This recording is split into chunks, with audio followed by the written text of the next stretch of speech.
Top of the top. Let's go. You should already know what it is, man. Episode 800. We live. We back at it again. Monday. What's up, family? What's the word? Y'all know what time it is. Let's go. All right. What's up? It's the intro. We back. Get into it. What's up, Charlize? What's up, Faith? What's up, Melanice? What's up, Shayla? What's up? Shout out to the new people. What's up, the one, Janine? Shout out to everybody that's on point with that membership. Hopefully yesterday you checked out the Tribes of Canaan. I got more coming, man. Make sure you get that. Invest in yourself. All right, let's go. We getting ready for the new world, man. That's what we doing. We're going to get into it today, y'all. We got a lot to talk about today, man. A lot of people dying out here, man. Even though we already know a lot of people die before their time, right? So we're going to look at what's going on, man. A lot of people dying, a lot of people sick. So everybody we talking about today, we got 3 people almost died this weekend, man. Allegedly. Well, I'm going to say Jesse Jackson, he on his way out. What's up, Blizz? Shout out. Jesse Jackson on his way out, y'all. And I got to talk about Jesse because y'all know I was just talking about Jesse. And I was talking about Jesse Jackson because it is because of Jesse Jackson that black people took on a title called African Americans. He is the one that came up with the term, and they used him to push it and push that label. But we're going to look at that because now Jesse, he on his way out. We're going to talk about the rapper SCARFACE. He got kidney problems. Then we're going to talk about T-BOZ from TLC. They was performing, and then after that, they had to cancel because she almost died damn near. You might as well say, because we know T-BOZ been fighting sickle cell, but I already told y'all, man, most of these entertainers going to have to perform to the day they die. Did you forget TLC got jerked? T-BOZ and them got robbed for everything, man. So, of course, she has to work hard. But we're going to go into it, y'all. We're going to go into a lot. Shout out to everybody here. Sandra Love, Lori, Dramatic. It's Money Day, man. If you don't notice how we do, back to school, back to work, back to business, man. All right, that was a summer. We just came from a summer vacation. Things been dry out here, but we're going to make it through. All right, what's up, Monique Canada? What's up? Big Dre. All right, y'all know how we do. Y'all waited long enough. We're going to get into it. Also, what we're going to be looking at today, yo, something that had me crying. Right? Jesse Jackson also is known to have been hating on Obama. We're going to look at that today. How Jesse Jackson was hating on Obama. It was said that Jesse Jackson was hating on Martin Luther King. It was also said allegedly that Jesse Jackson had something to do with Martin Luther King getting, you know what? They say that day Jesse Jackson knew what was going down, allegedly. A lot of y'all already know this. Rest in peace to the brother Steve Coakley. He revealed this years ago. All right, years ago. But we're going to get into it. So anyway, man, glad everybody here. Well, the vibe is right, man. Let's go. All right, Jesse Jackson, man. Told you, man, he was one of the leaders. He was the top black man in the 80s. People forget Jesse Jackson was the first black man to run for president in our day and time, and it was said that he almost got it. That was the year Ronald Reagan won. And I already told y'all that in the 80s, that's going to be the historical record when black people was at the top of the top, the 80s, man. You got to just go back into the 80s. You got to look at how the celebrity life was. The biggest stars was Michael Jackson, you get what I'm saying, Michael Jordan, Mike Tyson. But then you got to understand, mostly every black family in the 80s was doing all right, doing okay. If you wasn't doing good, now I'm talking about the 10-year family, you know, your parents is on drugs. But even in the 80s, if your parents is on drugs, you still had enough family to get you through. Because one thing about the 80s, we know that's when black families were solid. That's a fact. So even if you had three bad family members in the 80s, it still didn't affect your family. You feel what I'm saying? People got to understand that. So we're going to go back, man. This is when they first started pushing that black hope at a high level, man. This when Jesse Jackson was Jay-Z, man. I already told y'all, man. Martin Luther King and Jesse Jackson, that was Diddy and Jay-Z of their generation. There was no such thing as rap. You know, the highest form of clout you can get back in the days, you know, in the struggle era, was you had to be a preacher or a politician. That's when you got clout. You know, entertainers got a little bit of clout, but not like the politicians and the preachers. So Jesse Jackson and Martin Luther King, they were the top dog celebrities of their damn time. You got to understand that meaning. Jesse Jackson and Martin Luther King made them women moist. You get it? Yeah, Granny and them back in the day, they would fall out for Jesse Jackson. They say he was fine back then. You know, him and Martin Luther King, they were considered to be fine. They were ladies' man. But that is also how they was finessing our people. See, didn't they tell us that most of the women in the family go to church and they deal with everything and they handle all the bills? My point is this: the white man knew back then, man, how to finesse black women. You get you some nice, tall, handsome men, and they'll be suckers. So my point is, we're gonna go back in the time real quick. All right, we all know the truth now. The whole civil rights movement was controlled by white people and Jewish people, man. The NAACP was never owned by nobody black, just like no black college. This whole thing was a program and an organization to condition your mind to accept slavery and accept being a nigger. All right, it's that simple. And get used to getting knocked upside your head with pipes, water hoses, and dogs. The civil rights era was a campaign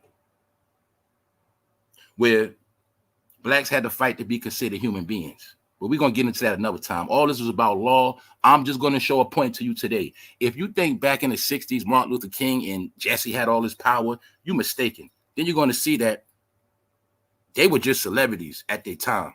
They were celebrities because their job was to sway black people in whatever direction that they wanted them to go in. And these were the guys that were chosen to do the job. So I'm showing you this picture because you'll clearly see the nigga ain't in jail for real, all right? This is a stage picture. Where do they take nice pictures like this? In jail cells, all right? You'll clearly see Martin Luther King, all of them fresh to death, right? It wasn't about them doing bids. It was about them getting the footage. Because remember, the narrative of the black man going to jail has always been in existence, all right? Even, you think I'm joking? Why you think, all right, every so-called black person with a name either had to go to court, they've been in jail, or they got some type of allegations on them of crookedness, every single last one of them. But the narrative of blacks going to jail has always been in the picture. When I showed y'all the stats and we look back in the 60s and we see it, that's when black people started really dying and going to jail in the 60s. That was this era right here. So you'll clearly see, to Martin, everything, a lot of this shit was a joke. They were celebrities getting their shine on. And then they told you behind the scenes that Martin Luther King he was fondling on white women, right? Yeah, man, because they Greeks. They was having a lot of fun. So the point is this, man. This was the biggest show ever played. But we're not going to get into that.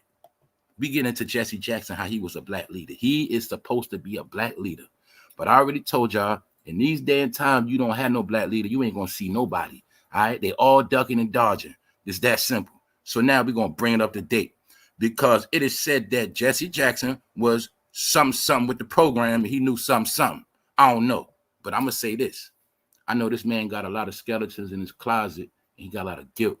Jesse Jackson on his way out now, y'all. They say Jesse Jackson is doing so bad, he can barely even stick a fork in his mouth and eat his own food. He really needs to be in a nursing home. All right. So if you get word on Jesse, don't be surprised. All right.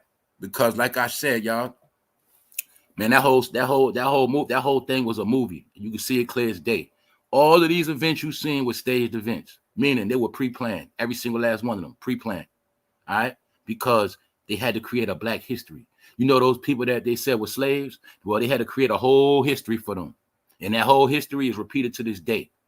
And maybe that's why a lot of people still stuck in the 60s. Because they don't understand, right?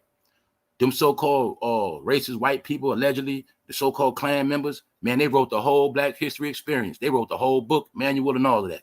All right? Little do y'all know. They wrote the whole black history, the whole black movement. They wrote that shit in Atlanta, all right? That's what they did. My opinion. Don't believe nothing I say, but I'm just going to show you, right? Marching, all right? Your people's march. Your people's did a lot of talking, barking, but you're going to see to this day, ain't none of this shit work. You know why? There was never marching for economics. They wasn't really marching like that for the real topics. If you really want to be technical, it was nothing to march for back then. All you had to do was get your damn money and say F the white man and do what you had to do. That's that simple. So I'm going to show y'all, right? This is also, after all the civil rights era, this is when black people started getting on welfare because black people also wanted all of the rights of white people. They even wanted the rights to get on welfare and get free money. They wanted every goddamn program white people had. So then they got it. But the thing is, when black people got on these programs, they got stuck in time. So anyway, fast forward 2024. You're going to see the same movement, but a different people. The migrant crisis. This is like I said when black people was fighting. This when you was considered nobodies, considered to be migrants coming from the south to the north, fighting for rights. This when you was pissing white people off, you know, stuff like that. So now to stick it to black people, to stick it to you, they just bringing back another time. Same thing y'all did, man. All that marching y'all did, guess what? We're going to bring in some new people. So I guess y'all going to be marching again. I guess, because obviously ain't nothing changed. So this is what I was telling y'all, right? And this ain't to talk about no migrants. What's up, Sister T? So I'm going to show y'all something real quick. Boom. This when we was in our struggles, allegedly, right? This when blacks was in their struggle. Okay, if blacks was in their struggle in the 60s, if it's 2024, I need somebody to tell me what changed. Financially, business-wise, any kind of way, what changed? Yes, some of us made it. Yes, some of them okay. Yes. But as a whole, what changed? My point is this. Boom. This is why I'm going to prove why there's no reason to cry no more. Because so-called blacks had their time. They was prime, front and center. But then you're going to see. They got all the rights they wanted. They got the freedom. But what happened? Boom. Now bring it up to date. Now it's new people coming in. And those same so-called black people that have been here for all these years, that so-called had all these rights in their favor, still don't have no business. My point is, the people that have been here for all these years, the people that accept the fact they come from slavery, still cannot profit in the world of business in the new world. When you're looking at these people coming to the country, you really got to look at them like that's all new money. Think about if you had your store. Just think like on a petty level, right? All new money coming to the country, and the people that been here can't even capitalize off the new dollar. So that's why they want people to be in a state of hate. Man, they bring all these migrants in. I talk about the migrants to let people know, hey, you've been out here playing, your days are numbered. That's why I talk about the migrants. But other than that, I had no problem with the migrants because I told you the real race is competition. I'm not going to lose. I'm not coming in last place, so I don't care about them. All right, they got to catch up to me. I've been here already. Get it? So ain't no way in hell I'm going to let them pass me. But then some people, I guess they cool with that. So the point is, what changed? Because I'm going to show you. It ain't about people no more. Had your time already. Now it's in a new direction. So let's get back to Messy Jesse, because that's his name, Messy Jesse. And we're going to prove why his name, Messy Jesse. We're talking about modern day black history. All right, not the bogus shit you was taught in school that you still repeat. We're going to go into the real black history. So you're going to see Jesse Jackson going back to the hotel where Martin Luther King got smoked at. And now every year, every so often, they go do the ritual and they go to the hotel and relive the scene. All right, even though what a lot of y'all don't understand, they keep that hotel up because it keeps the city cursed. A lot of y'all don't know about spirituality. The spirit of Martin Luther King getting killed is the same spirit of why people in Memphis getting killed, black people to this day. The most black people been slaughtered in Memphis of all time history. They created a goddamn show called First 48. It started in Memphis because little did you know, when Martin Luther King died, that represent a lot of more black men was going to die. That was a ritual. Therefore, they keep the hotel of death still standing. All right. This is how they keep your city dark. This is how they keep dark spirits murking. So the point is, Jesse Jackson, he got a lot on his plate. And you know he's a man under oath. He's a man of fraternity. So sometimes when you take oaths and you got to shut up and keep quiet and keep a lot of secrets to yourself, sometimes you start burning internally.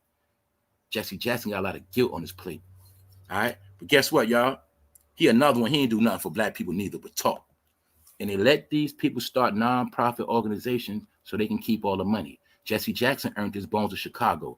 This is what I was talking about with Chicago. When you really, really pay attention to Chicago, they have always been in the politics. They have always, the black politicians always understood how to pimp, finesse the black community of Chicago. They get into these elections and all this voting stuff, but somehow the shit never changed for the people in Chicago, not once.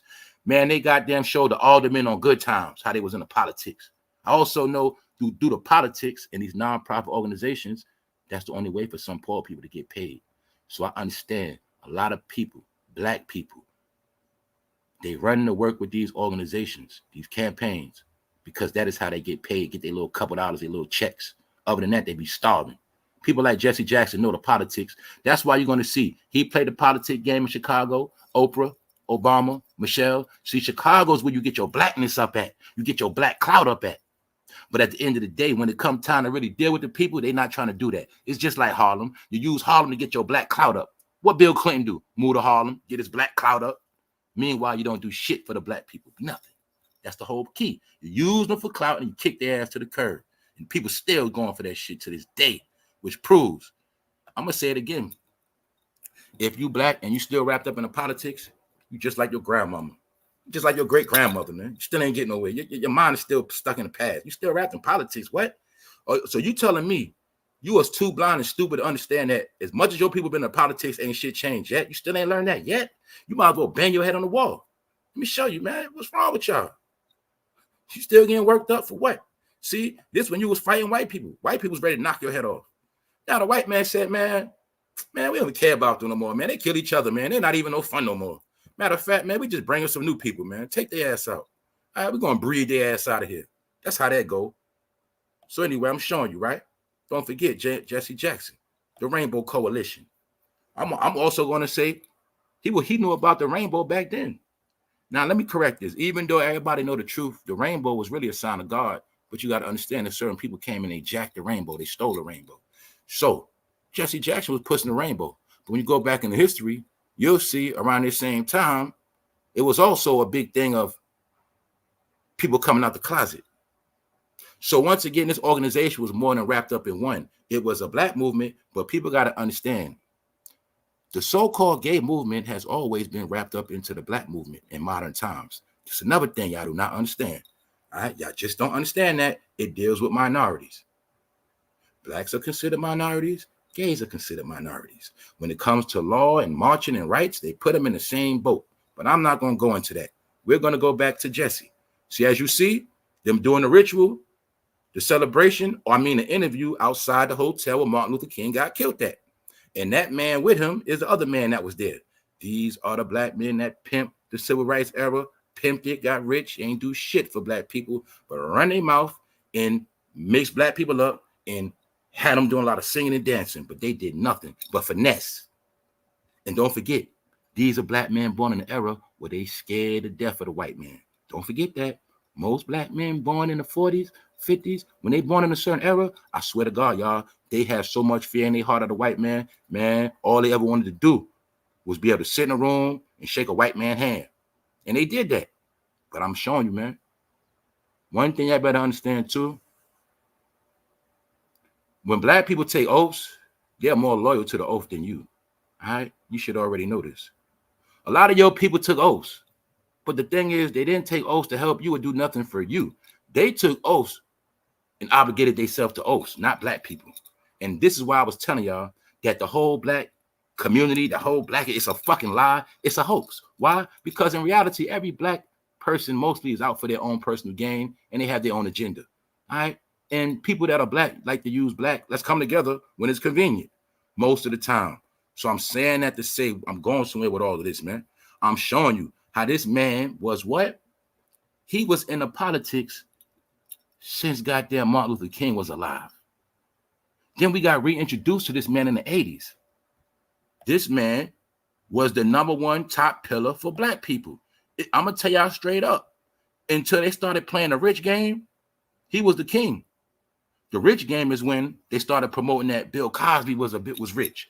Oprah was rich. It was Oprah and Bill that really took Jesse Jackson's spot because that's when they started making it all about money. And Jesse's money wasn't up like that.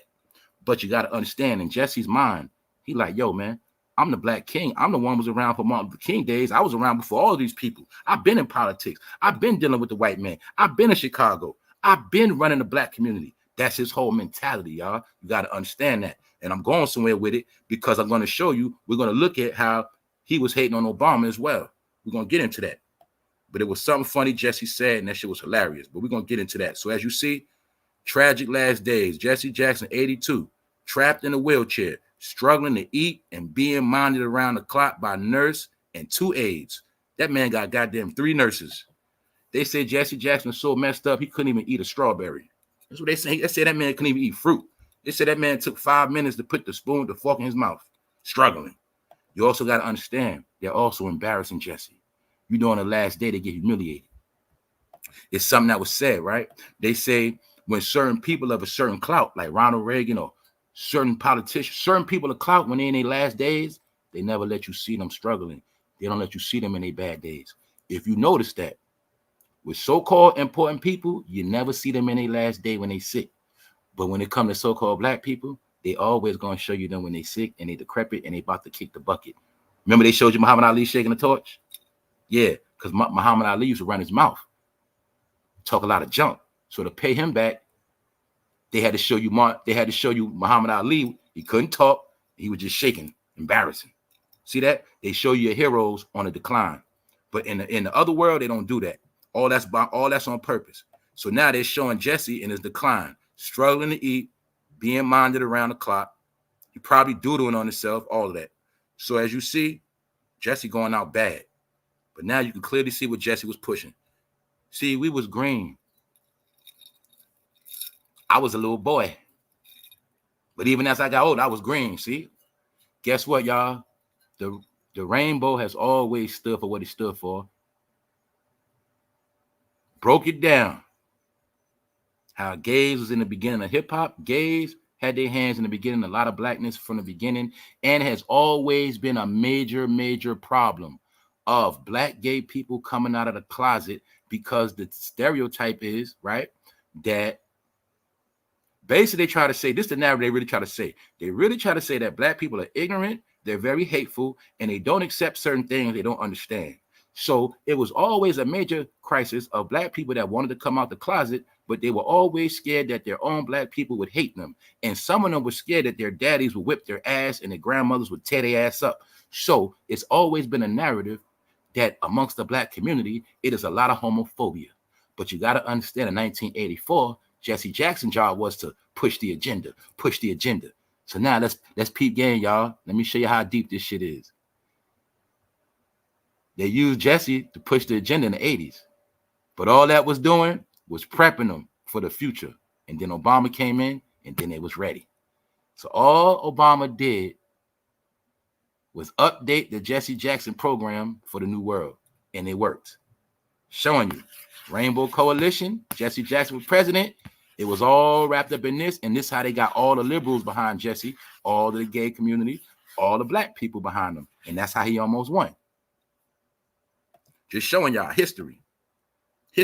So I'm showing you, we look at Jesse now, you know, people that's young, oh, Jesse ain't nobody. You gotta remember, Jesse was Obama before Obama, man. Jesse was goddamn Jay-Z. Jesse will step in the church, and all them ladies, man, they start falling out. You get it? That's how it was back then. And Jesse knew that. Jesse was also a player. Jesse also got accused of getting caught with women, all type of stuff, like his homeboy Martin. That's what they do. They play politics and they screw women, man. That's what they was doing, man. They from the Rolling Stone days. Rainbow Push is a Chicago-based nonprofit organization. We're going to stop right there. Told you, man. So how these people been dying in Chicago all these years? How in Chicago have they been so poor all these years? And they got all these black politicians. This man headquarters been there forever. The Nation of Islam headquarters been there forever. Can you kill it? Can you clearly see to this day, Chicago is nothing but a political place to finesse black people? It's always been like that. It always been like that. For those who want to know more, you check members only and you subscribe to a video I did called The First Migrant Crisis. When the blacks went to the south, to the north, ever since the blacks left the south and went to the north, they've been prisoners of these cities and they can't get out. I'm talking about goddamn Chicago, New York, Detroit, San Francisco, LA. We can go a whole lot more. All right. The blacks went to the cities to be monopolized. So I'm showing you a point. People like Jesse Jackson monopolizing blacks in Chicago since the goddamn 60s, monopolizing their ass. Why am I saying that? How can I prove it? Because we know ain't shit changed. He ain't do nothing. It's called monopolizing them. It's called the shepherd has to watch the sheep. The black sheep in all these cities, you got to have a shepherd. The shepherd been controlling your whole life. That's why you ain't getting nowhere. All right? That's why they getting somewhere. Because all the shepherd did was keep you in the yard. He kept you in the damn yard and kept you going nowhere. So now you ain't going nowhere and everybody else going ahead. That was the whole name of the game. They ain't called gatekeepers for no reason. They're called gatekeepers so you won't get to the next level. They're called gatekeepers because you're going to stay exactly where the fuck you at. Do you get it now? Showing y'all, man. That's why I'm only going to all of this, y'all, because when I first started, I had to do a lot of fighting, arguing, bickering. But my number one point from day one was You focus all that energy on racism. People focus all that energy on white people, white supremacy. But I had to prove the point that white supremacy puts the money up and they give it to black people, and the black people execute the job. They've been doing this shit since the early 1900s. All right. I done broke it all down. I done proved it already. I got the documents. You research it yourself. But that's why I told you, man, I'm going to keep niggas 100 years behind. But everybody that's on point, you're going to know what's up. So look, the black experience is a hoax, and it's over. I'm gonna keep showing you this was a hoax. It's over. This was a hoax. Pre-planned events structured by the white man. So let's ask. Let's just be real. What's up, Soulfully Sowing Seed? Let's just be real. If black people was going through so much suffering at that time, and it was so much pain and heartache, and Martin Luther King really felt for the people, what is so damn funny? What is so funny? Meaning, nigga, if shit was real like that, he would never been caught on camera with no picture smiling, not once. No, man, they was playing jokes. I'll show you many pictures of Martin Luther King laughing. Just straight up. You got to remember, I told y'all back in them days with that black and white camera, man, they was finessing the hell out of black people, man. Then you got to remember, black people had to watch little ass TVs, man, with 13-inch TVs with black and white. Man, they was playing so many goddamn camera tricks. All you got to do is, man, you got to understand, man, when they got them cameras and they got Hollywood, they took everything to a whole nother level. That's why I did what? Life Before Hollywood, man. Life Before Hollywood, black people was in a whole nother boat. But when they let black people into Hollywood, they started using black people to act out a lot of shit, man. Even on the TV. That whole shit, even when you seen the Black Panthers going on top in front of Supreme Court buildings with guns, man, those were scripts. All that shit was acting, man. So I'm just showing y'all the truth, man. Wake up, man. Don't be like your great-grandpappy, man. Don't be stupid, man. Don't get knocked out like your daddy did, man. Be smart. All right? All this stuff ain't nothing, man. How we know that? Because we know ain't nothing changed. And don't forget, we're going to get into Jesse. So let's ask a question. Who made him a reverend? His name is Reverend Jesse Jackson. Who did he bless? Who did he put his blessings upon? That man got a gold staff. What is that? Do you see how they also mastered the art of knowing how to act like preachers? You got to understand, y'all, they fucking ruined so many black people lives with their games. They, see, look, our generation, we know they full of shit. But you got to remember, our elders believed in these dudes, man. They believed in Jesse, man. They was ready to die for this dude. Y'all got to understand that, man. Black people had hope and dreams of these people. But no, the whole time, Jesse was taking that money through his nonprofit organization. As you know, most black people with a nonprofit organization, they're going to do chump change, but they only start these programs to get free money. Take your fucking money and do nothing. That's why I'm sick of black people, man. I'm sick of black people like this. I'm talking to all you Negroes with organizations knowing damn well you're trying to survive. All right, so stop your bullshit. Let's go. Don't call me African American. That's what we say now. But now we're going to look at the reason why you call African American, the reason why you call bipolar, two-faced it. All right. The reason why you call lost, you got one foot in Africa, one in America, because of this dude right here. All right. He's the one that helped you get labeled as property again. Reason why we saying that, because what? Well, they went from Negro to black. But then people reversed the game and was proud to be black. So when they seen people being proud to be black and black was bringing unity, they had to kill that. So let's call them African Americans.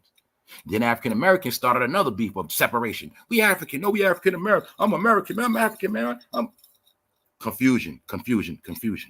See that? Boom. No other race they play with that, but there's one race you go every decade, you give them a new name, and then they'll fight and argue over that name. But now we're gonna look at a fact. Let me show y'all something, and I'm gonna show y'all how some of y'all are so far behind in time. Once again, let's go. In 1988, Jesse Jackson convinced America's black population. He finessed America's black population to adopt the term African American. It has stuck for 24 years. But in recent months, a significant number of Africans, I'm going to say it has stuck for 36 years. You know why? I'm going to show you why. Give me a second. But in recent months, a significant number of African Americans have been what? Clamoring to drop the African and go back to just black, as the African Union brings the African diaspora to a summit in South Africa. This is why I say black Indians. I'm only going to say the word black to identify with people of a dark melanin tone. Not even a dark melanin tone. I'm going to be real. All right? Melanin is melanin. and you just got different levels of melanin. So my point is this. You'll see Jesse Jackson came with the label, right? And it stuck. But what a lot of people didn't know, that you being called African American, it has a lot to do with your rights. So a lot of y'all don't understand. You don't understand that. So anyway, I'm not going to get into that. Let's look at the date. May 2012. What? 12 years ago. Late. What was going on 12 years ago? Man, people been wanting to stop being called African American. Man, that was 12 years ago. See that? Bingo. See why I was telling you how fools still be fighting over dumb shit? Fools still don't get it. Know why? Because they think just like they goddamn granddaddy did. That's why. Yeah, your granddad was the same one when Obama got error saying, just give him time, just give him time. You know how many grandfathers I was arguing with? Anyway, man, just showing you. 12 years ago, people knew what time it was, man. I ain't no African. I'm dropping that. How the hell are we going to be both? Man, pick one. Anyway, let's go. Now we're going to get into T-BOZ real quick. And we're talking about 3 people that damn near on their way checked out this weekend, all right? They on their T-BOZ. I'm going to say this, y'all. She's sick. She been sick.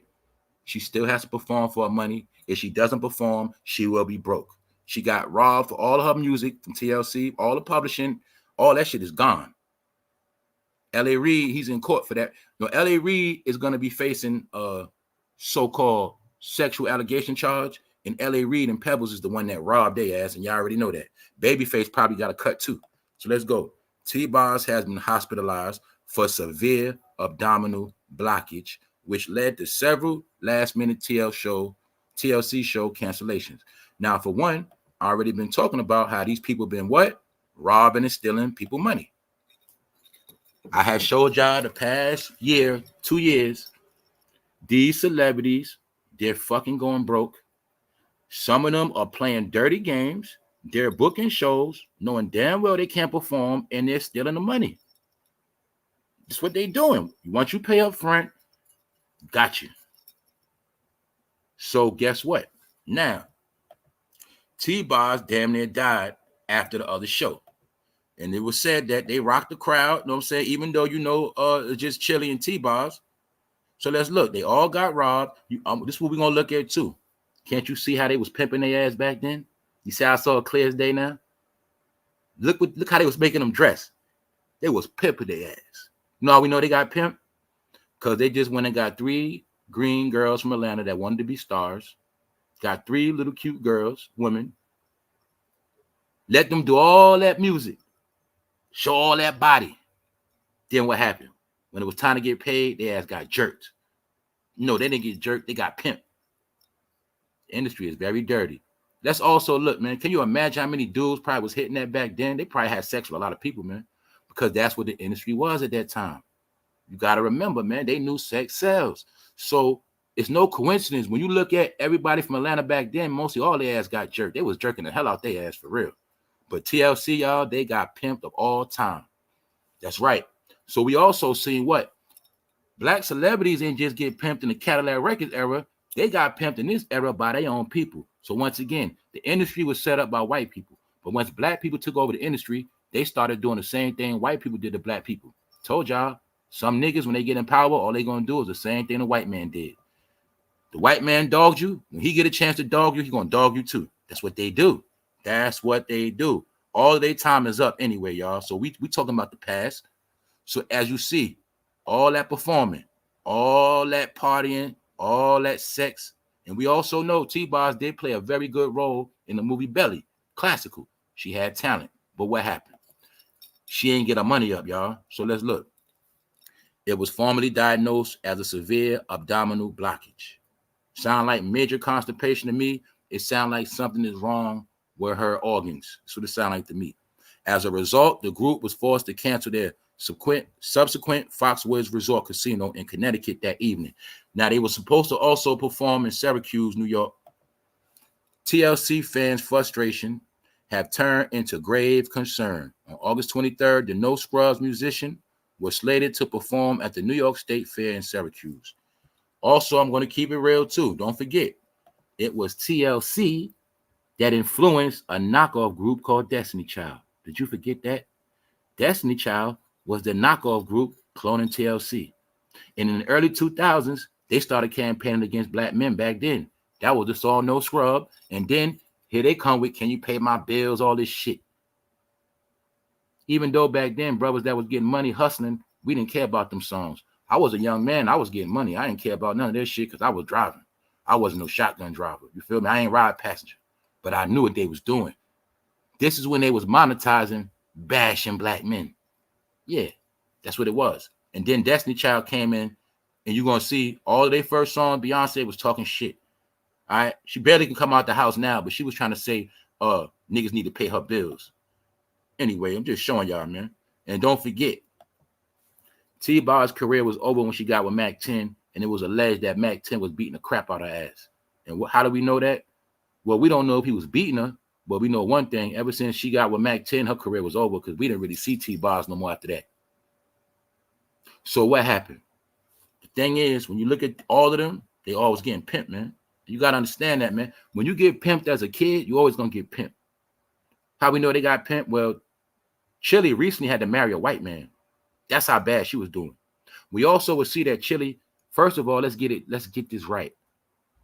They understood back then when you can throw 3 people who make a group and they don't have to have talent. When they don't have talent, you make up for it with the body, you make up for it with the looks, the dancing. My point is, you'll see none of them had the power to go solo because they didn't have the talent. Use your brain. Why Chili never went solo? Why Chili never dropped the album by herself? Maybe she couldn't really sing like that. Why T-BOZ never dropped the album by herself? Then when you think about their songs, they never was really blowing like that. They wasn't really blowing like that. So I'm showing you how they was putting these groups together, finessing the public. You get some pretty faces, you dress them up, have a lot of choreography, a lot of matching outfits, but when you see, none of them could really blow like that. Gimmicks. So my point is, also, when these labels put these groups together, I'm going to tell you another reason why they get jerked. No, why? I'm going to be honest with you. The label be knowing. They say, yo, look, man, we know they ain't got no talent for real. Man, we got you when you was outside on the porch singing in the backyard. You ain't got no real talent. We made you guys. We gave you the look. See, they do know that too. So they know that shit. Like, yo, if you ain't really got no talent, we made you. I ain't giving you shit. We created you, TLC. Okay, well, if you so good, well, do something by yourself. And then you'll see they don't drop no solo albums. You even see when Chili got with Usher, she ain't sing like that. They got jerked and robbed, y'all. So Chili had to get with a white man to take care of her, and they still got to perform. So my point is, after all of those years, T-BOZ in the 50s, they got to still hit stages and go hard for the dollar. Even if they can't perform, they need the damn money. So they're going to book the show, and hey, if I make it to 1 or 2, I'm all right. But shit, you'll see Busta Rhymes did the same thing. Goddamn T-BOZ almost died. Look at this, y'all. Reason why we saying that. Hospitalized for severe abdominal blockage. We just gonna say T-BOZ getting backed up with doo-doo, man. Something like that. Something like that. But I know one thing. It's only but so much her body gonna take. And she still has to perform. So she had to cancel. Let's look at this statement. TLC forced to cancel Syracuse and Foxwood shows. And also, the Foxwood is big, so they had to cancel that. But Syracuse, New York, after delivering an electrifying performance in Toledo, Ohio on Thursday, TLC was eagerly anticipating their next stop at the New York State Fair in Syracuse. However, shortly after arriving in Syracuse, T-BOZ Watkins experienced sudden and severe nausea, started throwing up and vomiting, and intense abdominal cramps.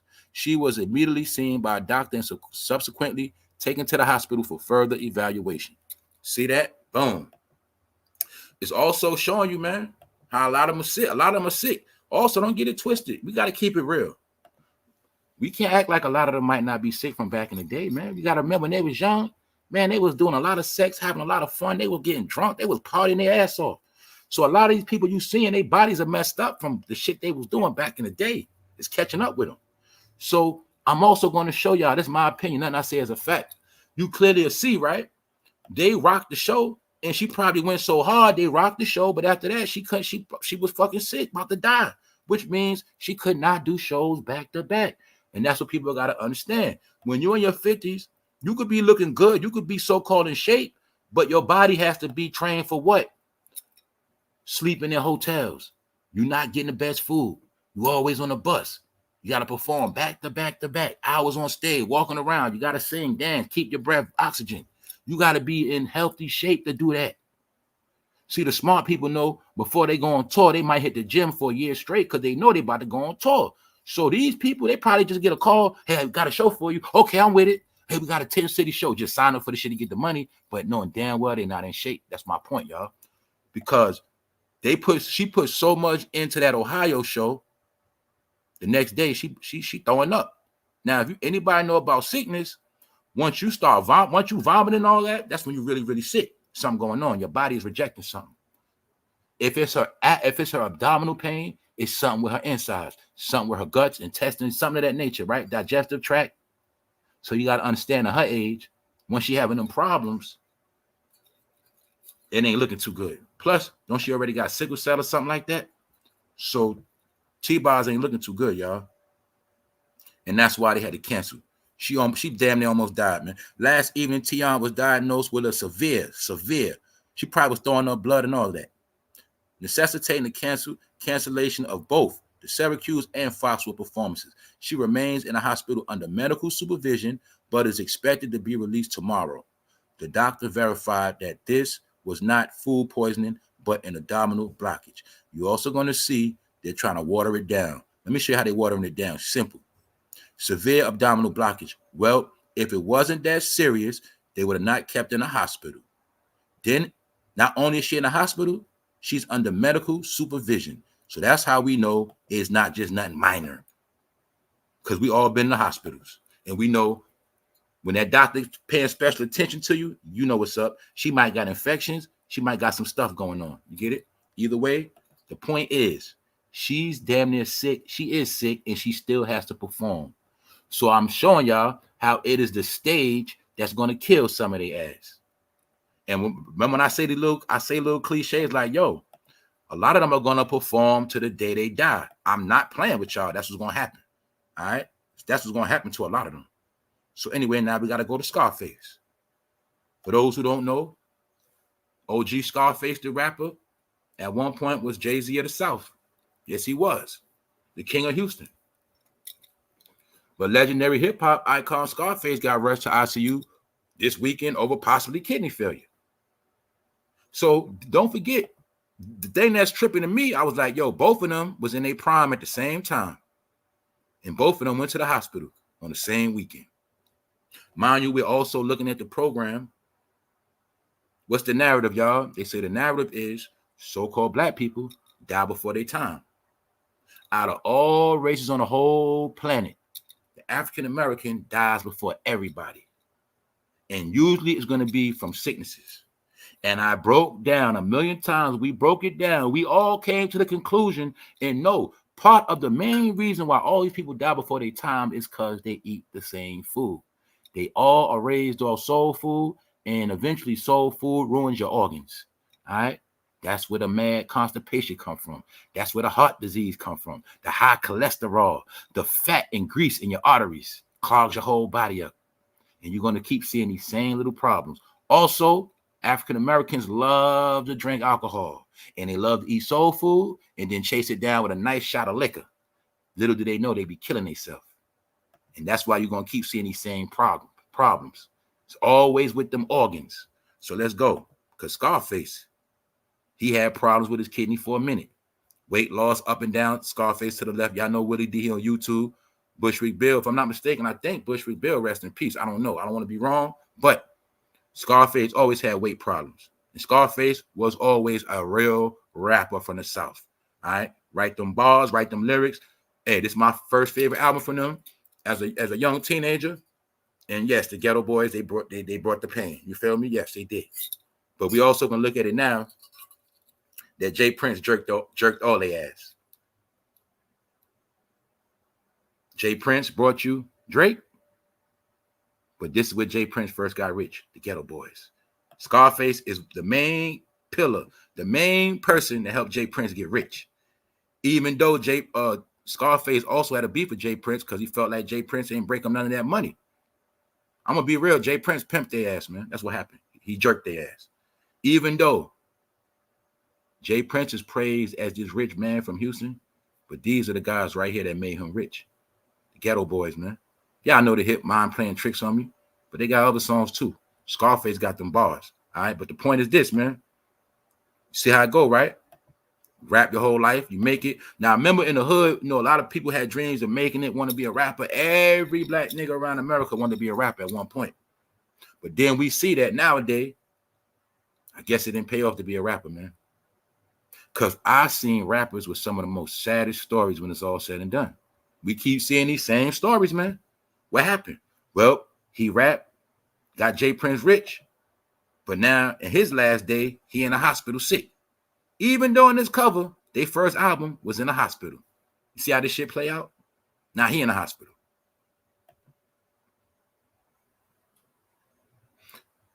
See the ambulance? Even though it was about Bush rebuild, that's when Bush rebuild, his girlfriend shot him in the eye. For those who don't know hip hop history. So the point is, this was a real album cover. This shit was not no cap. It was a real album cover. Also, just to show y'all, back in hip hop history, everything was real back then. All right. It was a little gimmicks and stunts, but it was real shit going on, and they'll take something real and then turn into a gimmick and a stunt. Also showing you how far back niggas been on cell phones. And cell phones was only carried by people that was on the street getting money, just like foreign cars. The only way you had a cell phone, the only way you drove a foreign car is if you got street drug money. Back then, it was no such thing as working a regular job, paying on a BMW or Benz. That was not, there was no such thing as that. Know why? Because people were smart back then. They knew that. People knew back then you stay in your lane. If you ain't no drug dealer, don't get no drug dealer car. But a lot of y'all in 2024 will perish for trying to create drug dealer big personas. That's why your car no $800 to $1,000. That's just a sidebar, y'all. I'm gonna show you something, right? Boom. Let's go to nowadays. Now I'm gonna get back into this. You know, I'm the main one that told you rap was fucking dead. I'm the number one person that told you the latest rap gimmick was this fucking Kendrick and Drake beef. I said I didn't want to curse, but every time I see Kendrick Lamar on this internet hype, I get pissed. You know why? Because it's fake. LA rap is dead. Hip hop is dead. Kendrick is the, pardon me, y'all. His name Gimmick Lamar. My bad. His name is Gimmick Lamar. All he pull is gimmicks. I told you the boy was in the trash. He was nobody until one thing happened. He got on a remix by Metro Boomin and Future. It was not his song. He got on a feature called Like That. On the end of the verse, he took shots at Drake. It made Kendrick a star again. But it wasn't because of you, Kendrick, even though I already gave you a clout. On that song Like That, with Future and Metro Boomin, Kendrick Lamar, he eat the Drake on that song. I gave him his clout. He ate his ass up. Yes, he did. But the only thing is, Kendrick, that was not your song for one. For one, that wasn't your song. And that song was also about Future. All right? Future make that song popping, not you. But I told y'all, Kendrick Lamar, he manifested a gimmick. He started a beef with Drake so that he could get traction. And I proved it all to y'all. I'm going to prove it to you again. How am I prove it to you? Well, since the Drake beef, what has Kendrick done? What has he fucking done? Nothing. Other than the internet hype. I'm going to show y'all. Boom. Let's go. What Kendrick Lamar song made you a fan? I'm showing you how they promote and market this man. First of all, it's not too many fans of yours on the East Coast. It's not. I'm showing you gimmicks. I'm showing you. He hated on Drake because Drake stay in rotation on the radio. Drake stay winning. He needed a gimmick. California rappers cannot come out without a gimmick. They have to diss somebody. Black Diamond, they have to do something as a gimmick. Kendrick was in the trash. His last album didn't do too well. So he took jabs at Drake. Drake responded. After that, Kendrick made about 5 more songs because he was trying to chart. He was trying to push his music. It worked. I also showed you when he did that show in Cali, it was California hype. I told y'all to your face, he was not going to take that show on the road outside of California. He didn't do it because the truth of the matter is Drake has more clout across America than he does. He knows this.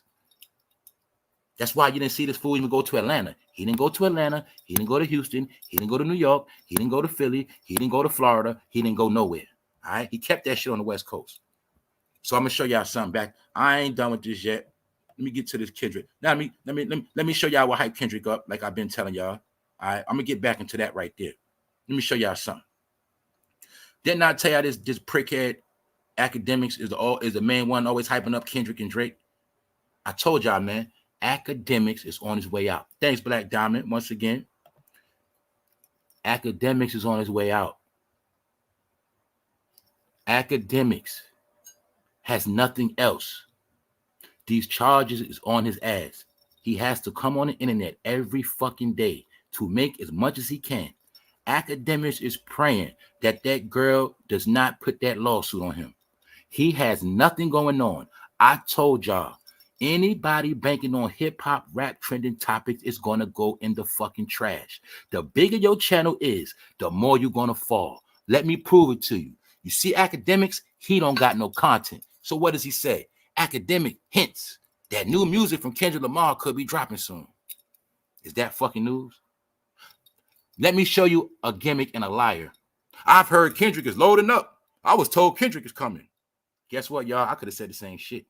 I could have said the same shit. Yo, my people's in the they told me, man, Kendrick about to come out. This is the game him and Joe Budden's been playing on young dummies that love hip-hop. All right? Academics, you ain't no real insider no more, bro. You're not. You're not an insider. For one, the only thing you got left is this beef. You have nothing left. Meanwhile, while you're trying to cook on this, you got charges on you. Your career is coming to an end, fool. And you know that. If your YouTube and Twitch disappear, you're finished. So we're going to see what happens because, look, I'm showing you how these niggas been hyping a fake beef. Also, Kendrick Lamar got caught using bots, fake-ass likes and comments. Let me show y'all something, man. Let me show y'all the proof, what I told y'all, man. If it wasn't for the beef, let's look at this. Put in your mind, if Kendrick never took a shot at Drake, that's all you got to know. All songs from the Kendrick Lamar versus Drake beef now have 100 million streaming on Spotify. Has nothing to do with record sales. Has nothing to do with nothing. But look, Not Like Us. That's the song Kendrick took shots at Drake at. Mind you, people love the beat. It's an old school throwback beat from Tear the Club Up. 3 6 Mafia. Metro Boomin did the beat. For 2, Future's on the hook. You feel me? He talking about stepping in Balenciagas if you like that. He talking that talk. So my point is Kendrick come on the end of the bar, the end of the song, he dissing, but the song was already hot and laid down. But I'm going to show you how he got clout off the fucking song. He got clout off the song, and then he evolved. He got clout off the song, and that nigga ran to the booth. What'd he do? See it? Pardon me, I get him mixed up because he cloned. I keep getting him mixed up because he cloned. The song is called Not Like. The song is called Like That, but then he cloned it and didn't Not Like Us. So that's why I keep getting them mixed up. Kendrick Lamar cloned. He dissed Drake on Future track, then cloned the title. Like That, Not Like Us. Yo, bro, why you got to use the word like in your shit? That's what I would have told him. Yo, bro, why you got to use the word like? You know my shit. Come on, bro. That's cloning. So I'm showing you gimmicks. Then he dropped Euphoria. He ran to that booth, started dropping them shit, push-ups, all shit. You know, Drake, all that. He did his little song, whatever. My point is, you'll see Kendrick was going in because he needed the clout. But once the beef died and Drake didn't respond, Kendrick got quiet. Meanwhile, Drake's still doing songs. Remix BBL Drizzy, got Sexy Red. Y'all know the song they got. That shit play every day, period. And a woman never turned their back on Drake, and Kendrick Lamar never had no woman fans. It's nothing but jack-offs all day. Dudes that play dudes that be on TikTok, play Call of Duty, they are Kendrick fans and academic fans. And all of them guys, most of them jerk off all day and ain't got no girl anyway. So my point is, academics has no content, so he has to lie. And he said he heard Kendrick loading up for some new music. Nigga, that ain't no news. But I'm going to keep showing y'all, right? Without the beef, ain't no rap. So you've seen it already. Without this beef, they had nothing. Also, the beef before this with Nicki and Megan, nothing. So now I'm just going to prove my point of what I said, that Kendrick Lamar, his name is Gimmick Lamar. We're going to get back to him. But like I say, this is the question. What Kendrick Lamar song made you a fan? I'm going to ask the chat. Salute to the people in the background. You put in the chat what Kendrick Lamar song made you a fan. Okay, he got Bitch Don't Kill My Vibe. That's years ago. He got, the only song of him I like that I say I like is Be Humble. I like that. I like that song. I rock with that song. I rock with that song. You know what I'm saying? When he sit down, be humble. I like that song. I say that's the best song I like from him. And his recent best, I like the verse when he on like that. That's it. Out of all the songs he just did, I don't like none of them. They all right. But the real shit he went in on was the song with Future. Period. The reason why I'm trashing him, he portrayed the role of a fake conscious nigga too. He's another one. He portrayed the role of a fake conscious nigga. Then he was walking around like he was Jesus. But when his album flopped, he didn't want to put that Jesus crown on no more. Because that Jesus crown he was portraying, that was a gimmick for his last album. Then he started talking about the Hebrew Israelites as another gimmick. His name Gimmick Lamar, man.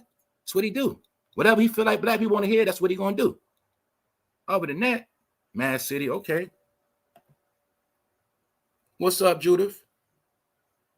All right. Well, everybody got their favorite. But anyway, y'all, he's a gimmick man. What's up, Zen? Swimming pools. All right. I'm just saying, man. First of all, I already said it, that Drake is a rapper / singer. He's a hyper. He's not even a real rapper.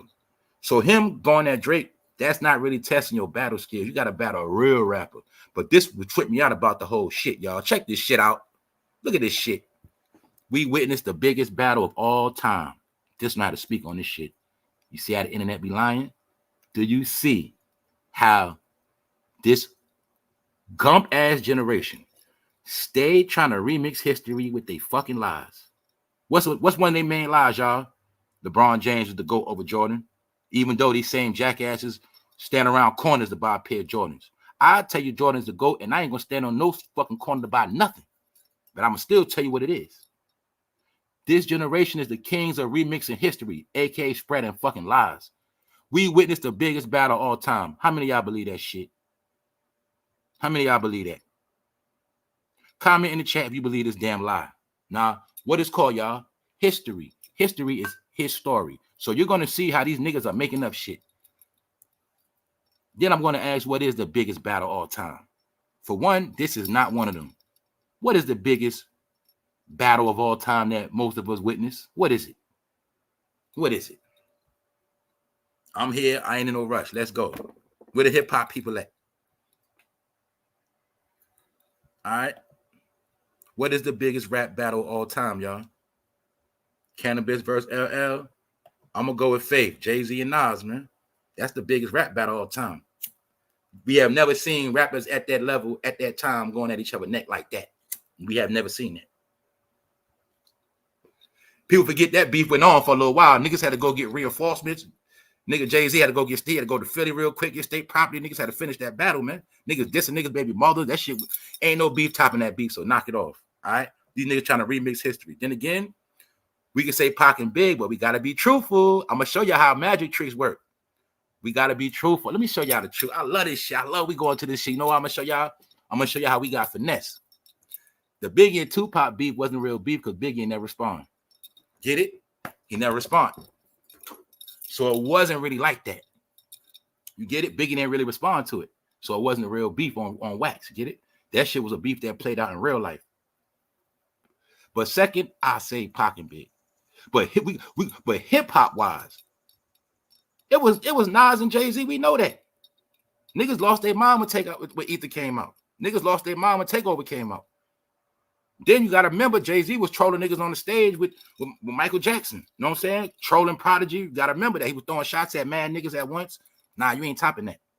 Then you got to understand this. Kendrick barely even said a nigga Drake name like that. He used his name, man.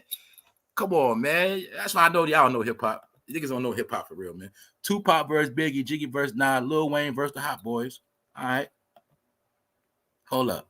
And Pop was in his feelings behind accusations, but them tracks was fire. Yes, it was. Now, we want to talk about Pop riding on niggas. Yeah, Pop rode on Biggie ass. That's what he did. He rode on Biggie. But don't forget, who fault was it? Diddy. Diddy started the shit. So that's why Diddy, I don't think Biggie was feeling that shit. But it was Diddy that did all the gaslighting. You know what I'm saying? So anyway, but what Pop did was ride on his ass. Because why? LA is the home of gimmicks. California, man. That's why Biggie was like, yo, why this nigga diss me? I thought we was cool. It was a gimmick. That's all that shit was. Pop was with that gimmick shit. Yes, he was. Yes, he was. Just like Messy Jesse with them gimmicks, man. Now we're going to get into the real shit. Some of this shit had me laughing with Jesse Jackson, y'all. Hey, y'all, for those who just pulled up, Jesse Jackson on his way out, man. So say y'all prayers, man. You about to lose one of your black leaders very soon, man. But guess what, man? Now we're going to go into it. We're going to go into how Jesse Jackson was accused of hating on Obama from day one. Because remember, Jesse was the man of Chicago. And then they raised up this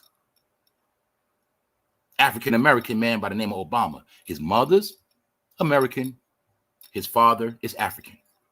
People forget that. They forget he has a white mom and African dad. But somehow every nigga across America from every ghetto, they claim Obama to be black, like he was one of their brothers, like brother from the hood. Anyway, Obama studied how to be black in Harlem when he was young. He also learned a lot from Chicago. So you're going to see whenever Obama pull up, he got a certain black charisma and black charm. He mastered that. So Jesse was mad that he was the next coming down the pipeline. And you know, amongst black people, it's this thing called a Willie Lynch law. It's called the old against the young. And Jesse and them ain't like Obama. So now we're going to take a look, right? I'm also going to show you, right, how, in my opinion, the white man played a dirty-ass game. The white man was also starting a beef with Jesse and Obama. So check this out, y'all. This shit had me laughing when I went back into this shit. Jesse Jackson got set up one day. He was on national TV, and they had his mic on, and he didn't know it. They also do that to black people a lot. People know it's called a hot mic. I remember last year, they caught a black nigga on ESPN. He was eating some soul food. He said, man, this shit good. He said on national TV. He didn't know the mic was on. Set his ass up. Then after that, they had to send his ass home about a month. His ass got put on punishment for cursing on TV. So look, welcome to the I Had No Idea That Was Being Recorded Club. Reverend Jesse Jackson, standing room only. Now, boom. Jesse Jackson had something. He was on national TV, and it was around the time when Obama had the clout. And they was talking about Obama, and Jesse ain't know the mic was on. But the shit funny, y'all. So let's look at it. I'm gonna try not to laugh, man. Believing that his mic was off, Reverend Jesse Jackson whispered to a visibly uncomfortable Dr. Reed Tuckson that Barack Obama had been talking down to black people and that he desired to cut his nuts off. Now, mind you, y'all, that shit was on national TV. The mic was on. This man said he want to cut Obama nuts off, y'all. I didn't know he said that. I thought he was just hating on him, but that nigga had real hate. Jesse Jackson hated Obama. He said he wanted to cut that man nuts off. And that shit was national. Everybody heard it, so he couldn't deny it.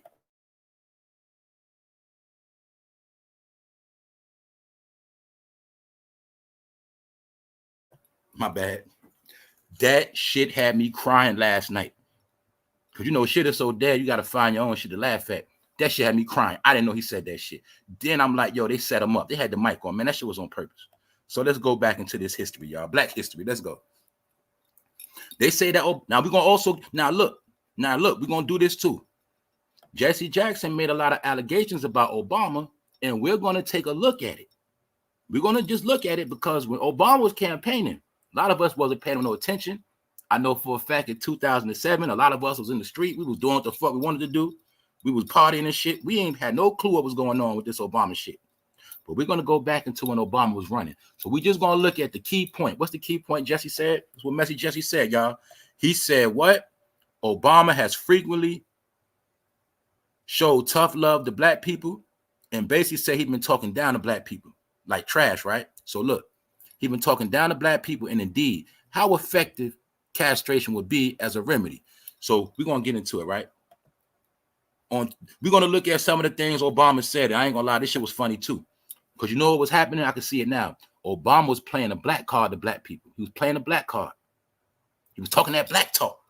Meanwhile, we know when he got in office, he did everything opposite. So let's look. Jesse Jackson said Obama will be talking down to black people and he want to cut his nuts off. So now we're going to look at some of the stuff Obama was saying to black people's face. I'm going to try not to laugh, y'all. All right? All right, let's go. On Tuesday at a town hall meeting in Georgia, Obama dismissed rapping and basketball as a career aspirations. You need to find a job.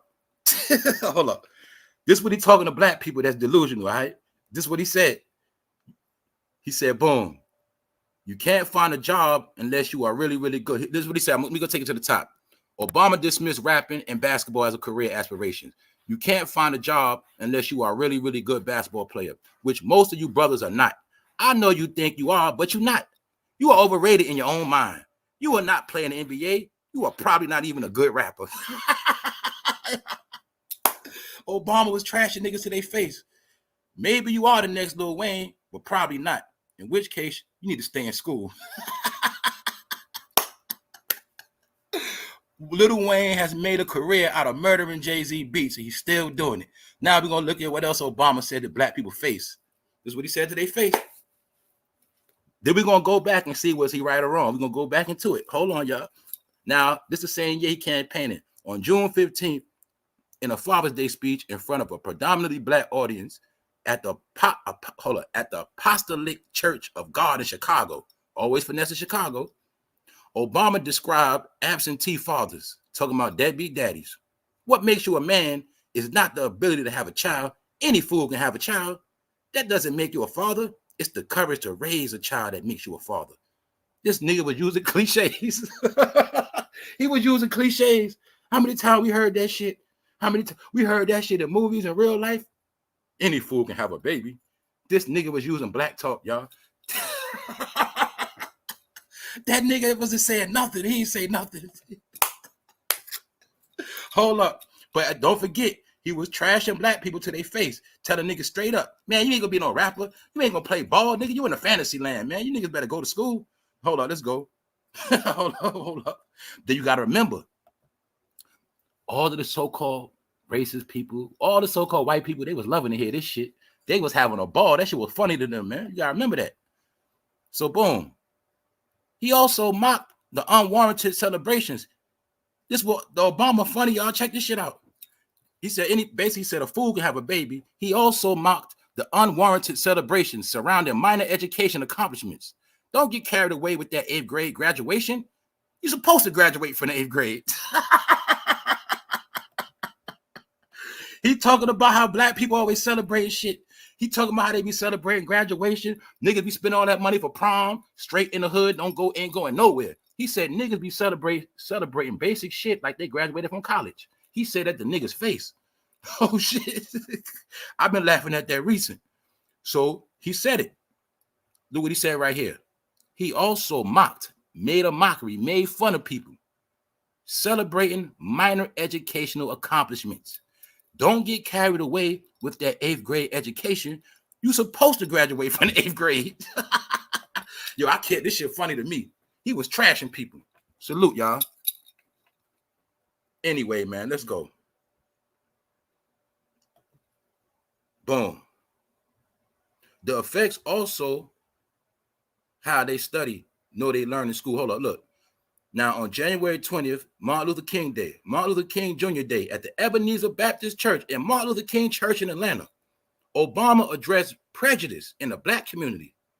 We have scorned our gay brothers and sisters. Hold up. Proof. I told you he picked up where Jesse left off from. I told you that they was controlling the program the whole time. I just gave you the whole breakdown with this right here. Obama's job was to pick up where Jesse left off with the Rainbow Coalition. But they knew back then black people was not willing to accept the gay community back then. So that was Obama's job, to pick the torch up and to convince them again. And he spoke what? Racism against not only blacks. Obama went to Atlanta, of all places. Peep game, he was smart. He went to Atlanta and he started talking about the gay community in Martin Luther King Church. Let's look at it. Let's look at it. We got number of facts. Let's go, Mr. O. At Martin Luther King Church on his birthday, Obama addressed prejudice in the black community. We have scorned our gay brothers and sisters instead of embracing them. Hold up. The scourge of anti-Semitism has at times revealed itself in our community. So as you see, he was campaigning for everybody. Fool. You got to understand something. You could clearly see he was pushing the agenda. He was in Atlanta talking about how black people scorn their gay brothers and sisters. Man, we wasn't doing that. We didn't care what they was doing. You was pushing the narrative. And it's not coincidence when you got in office, you passed gay laws. And it's okay if that's what you wanted to do, but we can clearly see you was grooming people back then to accept things. Because look, he was shaming black people for something, right? He was trying to say, oh, you black people, man, y'all ignorant. Y'all always shaming and hating on your own people. You hating on the gay community. Boom. We have scorned our gay brothers and sisters. But fool, all I want to know, Obama, why did you say that in Martin Luther King church on his birthday? That had nothing to do with Martin Luther King, man. Showing you, man, he just wanted to trash black people. So now, do you get an idea why Jesse Jackson said he wanted to clip Obama nuts? He said he don't like him, man. So anyway, he said he talked down to black people. We're going to see.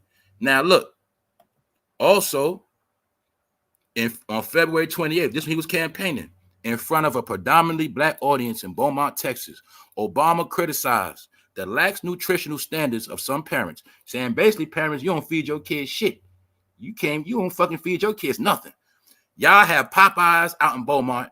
I know some of y'all got that cold Popeyes out for breakfast. I ain't never in my life seen no black mother pull out no cold chicken for breakfast for their kids. I ain't never seen that. Now, I seen niggas drunk eat Popeyes in the morning from a hangover, but I ain't never seen no goddamn black mother feed their kid no damn Popeyes before school. But he was taking this time out to trash black people. And you have to understand, you gotta visualize this shit. When Obama was saying that, you had white people watching. And they was loving this shit.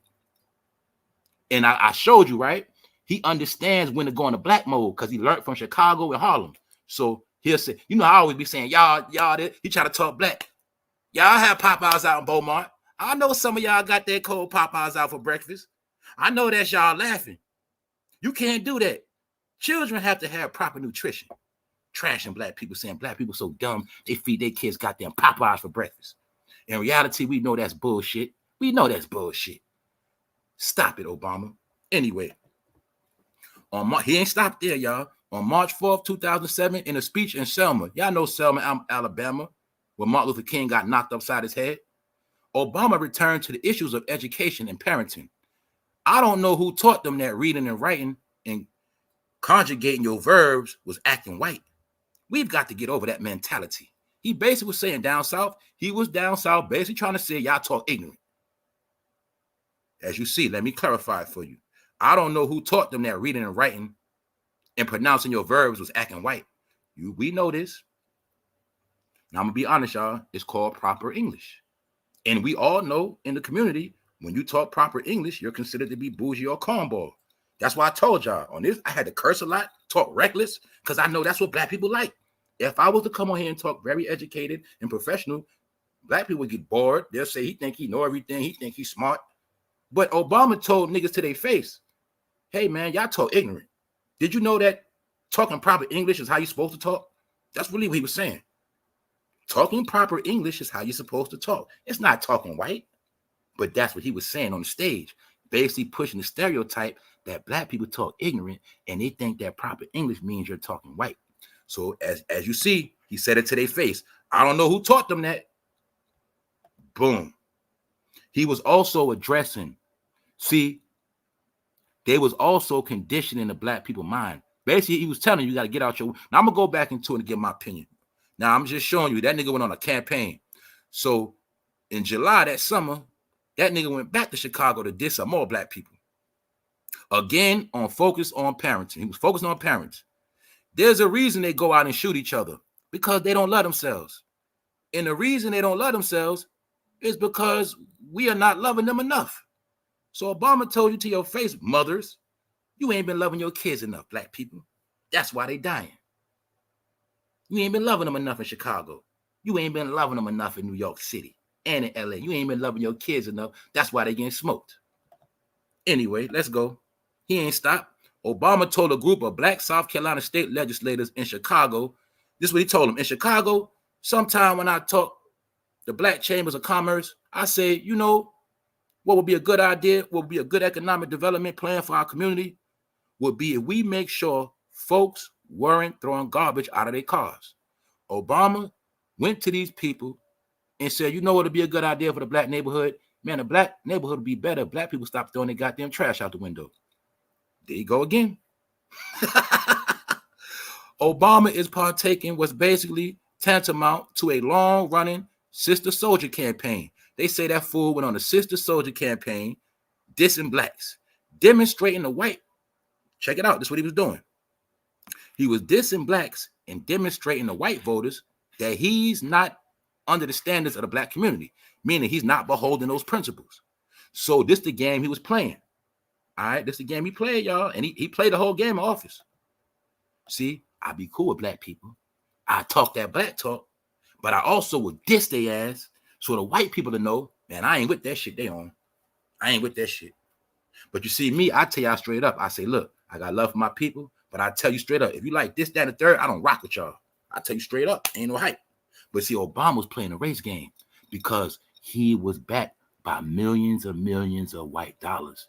So he had to trash black people, but at the same time, try to be cool with blacks, get their votes, get their likes. Oh, I should get the swag up. But behind the scenes, good job. Good job. We like that.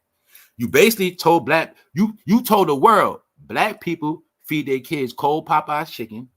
You told the world that black people talk ignorant on purpose. You told the world that black people throw trash out their cars. You told the world that black people are in a fantasy land of wanting to be rappers and basketball players and they're ignorant. That's what Obama did. Now we got to reverse it and go back into it again.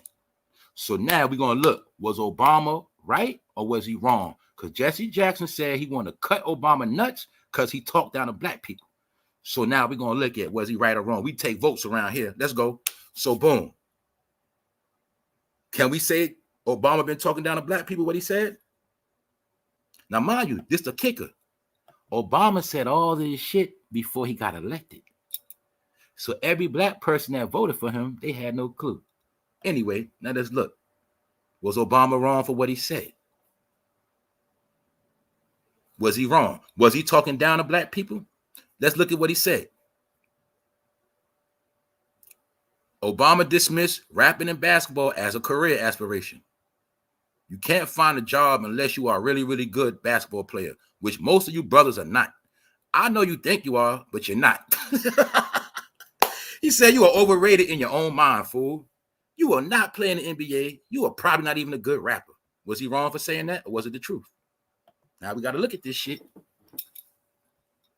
Okay, he was wrong. Well, I will say this. I see in my own eyes a lot of black men fucking was inspired to be a rapper. But I see that shit didn't happen. Now I see niggas with no work experience, no resume. God damn it, niggas can't even write a proper sentence with proper grammar. All right. So I'm going to say a lot of black men can't take care of their family because they were trying to be rappers. And while they were trying to be rappers, they was getting put on child support and trying to be fake drug dealers, going to jail, getting caught with drugs. So I'm going to say, I think a lot of niggas should have went to work. I'm going to say it. I'm going to keep it real. All right. And a lot of these niggas, they try to rap so much, man, they can't even play basketball no more. They niggas ain't even in shape. So anyway, let's go. Also, don't remember, Obama wasn't just saying what he wanted to say. Those speeches are also from white people. Don't get it fucked up. So let's go. Now let's look. We just gonna look at everything with a clear mind. I don't deal with all that. I'm just gonna call it what it is. All right. So let's look. Now, was Jesse Jackson mad because Obama was exposing black people in his city where he from? Or we just gonna look at it. Now, this is what else Obama said. He said it to a black audience. What makes you a man is not the ability to have a child. Any fool can have a child. That don't make you a father. It's the courage to raise a child that makes you a father. Nigga, I heard that shit in Boys in the Hood 1991 when I was a little nigga, man. You ain't say nothing new, Obama. You got that shit out of movie, man. But anyway, was he right about that? Was he right about that? Any fool can make a baby, man. We've been to about that shit. Once again, Obama was using the cliche, but that's not the point. He was using that as a chance to bash black men, to show the world that black men are fools. They still having babies, and they don't take care of their kids. That's when he was pushing the agenda. Get it? Any fool can have a baby, call them black men fools, man. So anyway, let's go. Now we're going to judge this. He mocked, made fun of celebrations surrounding minor education accomplishments, meaning, you know, your kid graduated from elementary school, your kid graduated from junior high school. Obama is talking about how black people celebrate Graduating from the 8th grade. You're supposed to graduate from the 8th grade, fool. That ain't no accomplishment. That's what he said. Was he right? I'm going to keep it real. When I graduated from the 8th grade, I got a celebration too. I got taken out to eat. Yeah, I celebrated, fool, because guess what? We are told that we are dropouts. And sometime, to be honest with you, we don't know if we're going to graduate from high school. So sometime to make our family proud, we celebrate in junior high school. Obama, if you was black, you would have known that, fool. But anyway, he was right. You know why he right? Because we did see to this day. I seen it with my own eyes. These parents will go all out for goddamn 8th grade graduation, and before high school graduation, that same child is pregnant, or that same child is a baby father before high school, and they don't graduate. Also, he's telling us, stop doing that. You're making a fool out yourself. Hey, y'all, please stop spending thousands on prom. Please stop. White people started proms, but now so many black people do proms. I think white people stopped going to proms. And then all these other companies started getting rich off proms, because a prom is not an accomplishment. It don't make no sense to have limos, tuxedos, and all this shit pulling up, and you in the hood, you taking pictures, but you still see them project buildings in the background. You taking pictures for prom, but I still see trash on the ground outside that limo. I still see empty blunt guts and empty bottles of liquor. But you in the hood though, right? You celebrating prom. Some people say you celebrating failure. You supposed to celebrate high school and college, allegedly. Anyway, Jesse was promoting the rainbow. Oh, you late, family. You late, family. You late, Yolanda. I love you to death, but I'm going to get back into that. Thank you. My bad. I ain't want to come at you like that. My bad. I got a thing for people that's late around here that be talking about stuff, because some people super late, but not you, Yolanda. Pardon me. I'm going to get back to that. We're going through Obama. We're seeing, was he right or wrong? All right, boom. Last thing we're going to look at. Obama addressed the prejudice in the black community. We have scorned our gay brothers and sisters instead of embracing them. That's a lie, Obama. I've been showing love to the rainbow community. The women. I got family, fool. So what was you talking about? You were campaigning for the gay community. That's what you was doing. See, the gay community asked you to say nothing, but somebody else did. Because little did they know, when you were saying this, it was already planned. A couple years later, you was going to pass a law of marriage. So you was down there grooming people in Atlanta. In Atlanta now. Now it's no coincidence. See how much. Let me show you how much of a G he is. How much they had this shit planned. Let me break it down for y'all. Each city he went to, he had the plan already written down. Boom. Once he went to look, y'all. Let me show you. He knew Chicago was into that rap. So when he went to Chicago, he trashed them for trying to be rappers and basketball players, because he know that's what they do in Chicago. Boom. Now let's move down. When he went back to Chicago, he had another plan. He in Chicago, I'm going to shit on the black men in Chicago. Trashed them. Y'all not fathers. He had a plan for every state he went to. He also trashed them in Chicago, talking about 8th grade is not an accomplishment. Trashed them again. Boom. Then, once again, as you see, when he went to Atlanta, the home of the black Greeks, the home of a black powerful gay community, he went down there talking to gay talk. It was all planned out. So let's ask the question again. Why was he talking about gay brothers and sisters in a church? That was not the place for that, was it? But you'll see, it was all planned out. And I have nothing to do against the rainbow community. I'm just showing you what happened. Playing games. Obama is partaking in what is... See, this is other people talking about it. They saying that Obama was playing a sister soldier role, like he was about black power and uplifting black people, but really he was trashing them, because he was demonstrating to white voters that he's not beholden to the black community, nor he's not scapegoating whites. Meaning, what happened? They also like what Obama did, because he trashed black people and he did not mention white people not one time. So that is the saying, he didn't use white people as a scapegoat, as the blame. See that? He played the race game. Trash black people, cater to white people. He did that. That's why he got both votes, black and white. See, black people try to claim Obama for themselves, but little do they know, he didn't want nothing to do with black people, because he's not black. He's African American. So he was more loyal to his African ancestors and his white family members. It's that simple. In our community for too long, some of us has seen immigrants as competitors. Now I'm about to bust your head. Obama was grooming black people about migrants way back then. Look what Obama said about migrants. He basically said, black people, you need to stop hating on these migrants, Because y'all some fucking haters. Look what he said. For too long, some of us has seen immigrants as competitors for jobs instead of companions in the fight for opportunity. Let me rewind that shit. Let me make this shit crystal clear. In our community, for too long, some of us have seen immigrants and competitors as competitors for jobs instead of companions. He's saying you look at migrants as competitors instead of looking at them as your friends in the fight for opportunity. Key word right there. I told you these niggas ain't gonna trick me.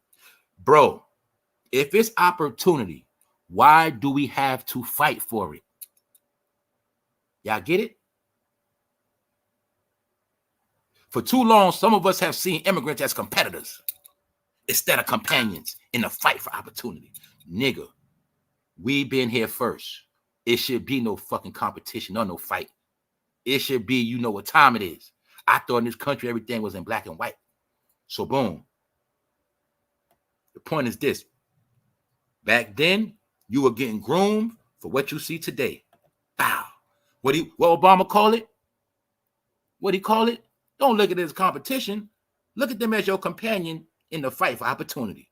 Well, I need somebody to tell me because I'm slow a little bit. Look to me like opportunity's getting limited. Because we was already fighting for opportunity and we barely got that. So now we got to do some more fighting. Meanwhile, this has nothing to do with the legitimate people that come in every year, that go to school. This has nothing to do with that. I'm going to tell y'all right now, so-called black Americans, you outnumbered right now. I'm just going to keep it real. You outnumbered. You outnumbered. And I'm talking about resources, money. The only reason why we ain't seeing it yet is because all of these people did not get their finances straight yet. They didn't get their money right. I'm going to get this shit 2 or 3 more years. When these people got their money right, man, everything is going to dry up. That's what I kept telling y'all. But Obama said out his own mouth. So I'm showing you everything going on today. You was groomed. The same people groomed your ass. He groomed the Rainbow Coalition. He groomed accepting migrants. Everything you got groomed, you accepted it. Guess where you at now? Last place again. Bingo. You was marching then. You was marching at George Floyd. But now they marching, but they ain't got no beef. They ain't marching for nobody dying. They ain't marching for racism. I'm going to say it again. They don't care about black people. They don't care about white. They don't care about nobody. Only thing they care about is dead presidents, man. That's it. Man, that's how black people should have been. Let me show you again. See, if all black people worried about was dead presidents, maybe Negroes would be rich right now. But Negroes is always worried about how the white man was treating them. Always worried about how I want to be accepted. How I wanted to be able to eat at McDonald's like the white man. I want to take my family and sit next to him in the booth. I want to use the same bathroom as the white man. I want to sit my ass on the same toilet as the white man. See that? That's all that shit was about. When we were segregated, I'm going to say it again, we had our own money, our own business. We ain't need them. But you also got to understand, now look at it through this lens. These are the black niggas on the front line. The white man paid to push these agendas of what? Making black people look like they're disgruntled beggars, looking like they on the white man nut so hard, make it look like these people still did not advance, even though Black Wall Street was what? About 40 years before this. Nigga, if they wouldn't have blew up Black Wall Street, we wouldn't have had to do no marching now, would we? If they did not burn down all our black businesses. I did members only special how they destroyed black towns when we own shit. If they didn't keep destroying our shit, we wouldn't have had to keep marching like that. And also remember, a lot of our people wasn't with that marching shit. They was with getting that money. I got a farm, I got land, I ain't got time to march. Also, people marching meant they didn't have no fucking job. That's why they marched in the daytime. These were organizations that the government was paying to do that shit. Just like George Floyd, just like when they tore down all these goddamn monuments. It was government funding, and organizations was flying people all around the country, put them in hotels to come to your city and knock down statues. Come to your city and protest. Black Lives Matter. Wasn't even from your town. It was a bag behind that. Those were programs. The whole purpose of George Floyd was to get black people on camera one last time, messing up their community, stealing, robbing, looting, and destroying themselves. That was the whole purpose of George Floyd. They had to get that on footage. They got that now. That's your black history now. Your last black history of rebellion is George Floyd. And then you're going to see right after George Floyd, magically, Everything just started changing after that. Did you even notice? Ain't no black person get smoked this summer to even start no rally. Ain't no black marching going this summer. Did you notice that? But they said when Obama was in, they said a black boy got smoked every summer. They say the most black men got smoked by police in history in Mr. Obama era. Because I know the gang, see? They say whenever you want to do something to black people, all you got to do is put a black face on it, and they'll never know what hit them. Bow! You put a white man in there, they're going to automatically know he a Klan member. He racist. But if you put a black face on it, they'll never get it. Anyway, I'm going to leave that alone. Jesse Jackson said he wanted to clip Obama's nuts because he was talking down to black people, and Jesse Jackson was really trying to say Obama full of shit. But guess what, Jesse? It take one to know one. You just mad because he played a different game on black people than you did. It's that simple. And if we put both of you Negroes together, we still get a big 0 for the black community. Nothing is on the scoreboard. Nothing. This is why I told y'all, man. Man, I got love for my people from Chicago, but I'm going to tell y'all straight up. I don't know what the hell is wrong with y'all. You know why I say that? Y'all watch all these so-called rich black people move to your city, big up your city, live in your city, do all this shit, and you still stay in there. They ain't do shit. I'd have been left that shit. I'd have said, you know what, man? My goddamn grandmother struggled, my mother. Man, these people keep giving us for. I mean, I'm leaving this shit. But no, they trick niggas. They trick niggas. Always be proud of your city. Even though you suffer, you might get killed tomorrow. Always rep your city. Because in reality, when you rep your city, you know what that means? It really means, nigga, you ain't going nowhere, and that's where you're going to die at. All right? 2024, man, we don't follow slave agendas no more. And Jesse Jackson got a lot of guilt on him. Because when he go in the grave, he's going to be known as Obama hater. And what else? He didn't do nothing for black people. It is also said that Messy Jesse, that's why they call him Messy Jesse. He always messing up, get caught cheating, all type of shit. Talking about Obama. They also say, it's all alleged. They say that day Martin Luther King got taken out. It's alleged that Jesse Jackson knew something, man. They say everybody had on ties, and Jesse was the only man without a tie on. You go back and look, Jesse Jackson had no tie on. And some people say, what that mean? Well, once again, let's use our brain, man. Well, if you was a shooter in a building far away, you got to know who to hit. So it got to be some type of code. Get it? Basically, Jesse Jackson, don't shoot me. I ain't gonna have no time. I'm having a turtleneck. No, don't shoot me. I ain't getting shot by mistake because I'm gonna be on the balcony with him. I'm gonna have on a regular shirt. And then I think the whole plan was to get Martin to come out that room. Next thing you know, he got whacked. Next thing you know, they said, what? James Earl Ray did it. He said he ain't do it. Come to find out, man, they said those people up in them buildings, man. They said they don't know who shot them because those people in them buildings, in the windows. You feel me? JFK style. But the key is they say Jesse Jackson knew what was going down. Then they said this man, Jesse Jackson, dropped down on Martin real quick and put his blood on his shirt like he was trying to help him. And they said after that, Jesse Jackson became the black leader, the black Christ of the black community after Martin Luther King died. And you'll see, to this day, Jesse and them go back to do the ritual. Now let's do the math, homie. Let's do the math, bro. Common sense. If your number one homie got smoked at a hotel, are you going to keep going back to that hotel? I would hate that hotel. What about you? Me and my homie at the hotel chilling. He go out on the balcony, he get his head blowed off. I ain't never going back to the hotel. But Jesse do. You also will see Jesse guilt. You'll see the other man guilt. What did I tell y'all? See, don't forget this too. A lot of people that was fucking pieces of shit when they was young, grimy, when they get older, catch up with them. They start forgetting their lies. Remember? When you lie your whole life, when you get older, you start forgetting your lies. What else be happening? That guilt kick in when they start realizing what the fuck they did. So these are two men that was with Martin Luther King, but you'll clearly see they don't look happy. They're not proud of themselves. They're under oath. So when Jesse died, all the secrets go with Jesse. So the question is, why have they been always doing these rituals or going back to where Martin died at? Because this is what made Jesse Jackson the next black leader. This is when he became the new Martin Luther King. This is his history. That's why he go back. But then we're going to see he didn't do nothing. He's sorry. All right? Sorry. Tragic last day, Jesse Jackson, 82, trapped in a wheelchair, struggling to eat and being minded around the clock by a nurse and 2 aides. 3 people got to watch him. He can't do nothing. And they brought him out to the convention like he was a fucking mascot, because that's all he is, all right? He basically is a vegetable. And Jesse Jackson was the first one to push the rainbow on you. Do you get it? Rainbow push? Do you get it? Push. What are they talking about pushing? Pushing where? What are you pushing, Jesse? Are you talking about pushing up people? Anyway, man, that's what they was pushing. How we know that?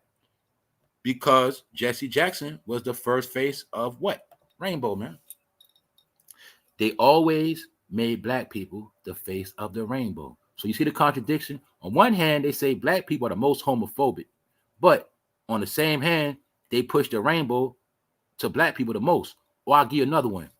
When we go back in history and we look at all the black people that dressed up, all the black men that wore high heels, purses, tight heels, when we look at all the people that came out the closet, got surgery, the main people they promoted was who? Black or white.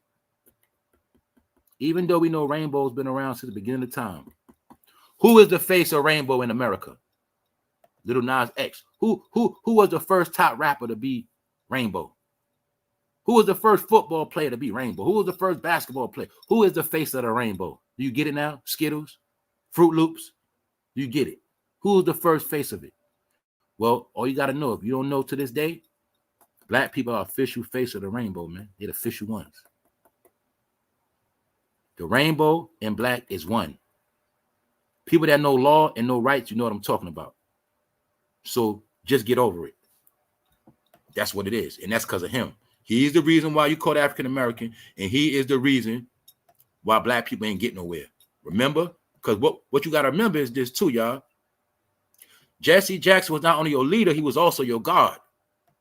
We also know the truth that what? He was never no reverend. He was finessing the grandmothers. He was finessing our ancestors. The nigga is not a preacher. He was not a reverend. But back then, when you was a reverend, you got to rock the mic and rock the crowd, and that's how you got your power. If you was a sharp black man back then and you could talk, boy, they loved you back then. That's what Jesse did, man. Martin, they were some talking ass niggas, man. You get it? They were talking ass niggas in the fraternity, man. And they had a lot of game for black people. They were hustling. I'm gonna ask y'all again, man. Black History 2024 out the door. Do you believe they was in jail for real? With fresh haircuts, niggas look like they got on lotion, clean clothes. Okay, they was in central booking. They wasn't gonna be locked up that long. So they was in central booking, fighting for the cause. Niggas just came in there with cameras. Hey, Mark, can I get a picture real quick? All right, here you go. You believe that shit? I could have showed you way more pictures. And if the black struggle was so serious, why was Martin always smiling and laughing and joking? He laughing and joking. Meanwhile, it was a nigga getting knocked upside their head with a billy club. He was laughing and joking. Why? See that man right there? That's one of the men that control their ass. That's why. That's the man that put the money in their pocket. These are the guys there. Do you see his hand? I get to prove a lot of shit. You see his hands? Let's just say those are the scripts. Every script, every goddamn public service Martin Luther King did, they wrote the script for him. To this day, they write the script. You don't write the script. When you gotta address those blacks, here's a nice speech for you. Here you go. Then at the end, we're gonna drop some music and have a little dancing and some refreshments. Here you go, Martin. Bingo. NAACP started by so-called white people, Jewish people, whatever you want to call them. So don't hate on white people. Don't hate on Jewish people. They always help the black struggle. They've been helping the black struggle since today. So don't get mad, you racist son of a bitch. It was nice white people that wrote those Martin Luther King speeches. So don't try to hate on them now. I seen the promised land. Where's the promised land at, fool? Rick Ross' house. That's what he called it, the promised land. Now you see why those speeches were fugazi? Because they were written by white men. You niggas will never see the promised land unless it's in Atlanta. That's another joke. Martin Luther King talked about the promised land in Atlanta. Well, the promised land is in Atlanta, but it's at Rick Ross' house. That's what he called it. And this in Memphis. Jesse Jackson witnessed one of the first major killings in goddamn Martin Luther King days. Guess what? Now you see why that's the home of First 48? If they would have had First 48 back then, they would have caught the nigga that smoked Martin Luther King. They would have caught James L. Jones back then.